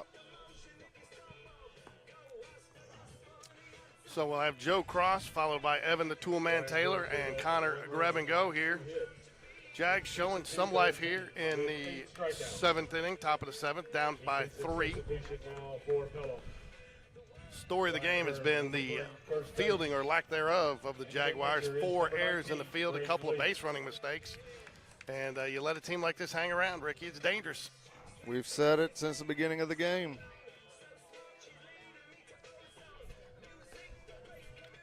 All right, so far watching Lee, looks like he throws a really slow curve that, and his fastball's not, got to feel good if you're coming up to bat after watching that warm-up series. It looks like, be honest, I've watched. You think you see a Joe Cross bunt for a hit here? I know you're not sacrificing, but I think you got to read where the third baseman is, don't you? I'm going to say this. I mean, it's you got to think that it's at least going through Coach Smith's mind right now, the way that just as good as he is at bunting, even with the third baseman playing up, he's not playing in the grass there. He's even with the bag, and that's a Joe Cross bunt all day. Because even if he bunts, I mean, you can charge your third baseman there to try to get the out at first. You don't have to cover here because the out's more important than. There he goes. And he pulls back, ball 1. Good job there by the third baseman, too. He took a couple steps in and hustled back to cover the base. That's why I think you can and you consider it here because you know he's probably. He's got to stay back some, yeah. Oh, that's almost it. All right, 1-1 on the foul ball bunt. I think this is probably the right call here, too. He struggled a little bit today coming off the flu. You know, probably still just a little bit, not 100%. tough to come back. He's still probably a little drained. Tell you what, I've never seen him pull a bunt, but if he pulled one down the line, I think that could also be a pretty fantastic play. There's ball 2. Did not square that time, so looks like he's going to hit now. Just say, remember you're tethered as you walk away with your headphones on there. I was waiting on it to snatch my head back. There's a ball hit to the second. Oh, he goes through his legs. There's an error. A really, really bad timed error for the second baseman. Draw horn. That'll bring up Evan, the tool man Taylor. And his friend Wilson. Ricky. All right, Evan Toolman Taylor. Let's see you break out that sledgehammer. Joe Cross reaches on error. One down here, bases loaded for the tool man. And I would think, man, he got a hold of one last time. If he can get a hold of one. Now you can see the outfield is back in a no doubles defense. I'll tell you what, though, that left field line is wide open, man. All right. I'll be honest, I've really seen Coach Dunn throw much harder batting practice than this. We don't do well with slow pitching, though. We have do not not, done well. but. Oh. Quickly Drops the 0-2. Curveball doesn't break. It just spins, and now he's seen both pitches. No balls, 2 strikes here to the tool man Taylor.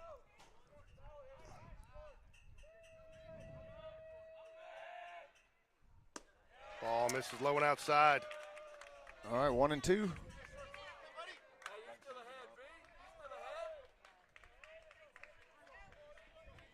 Huge gap out in left center.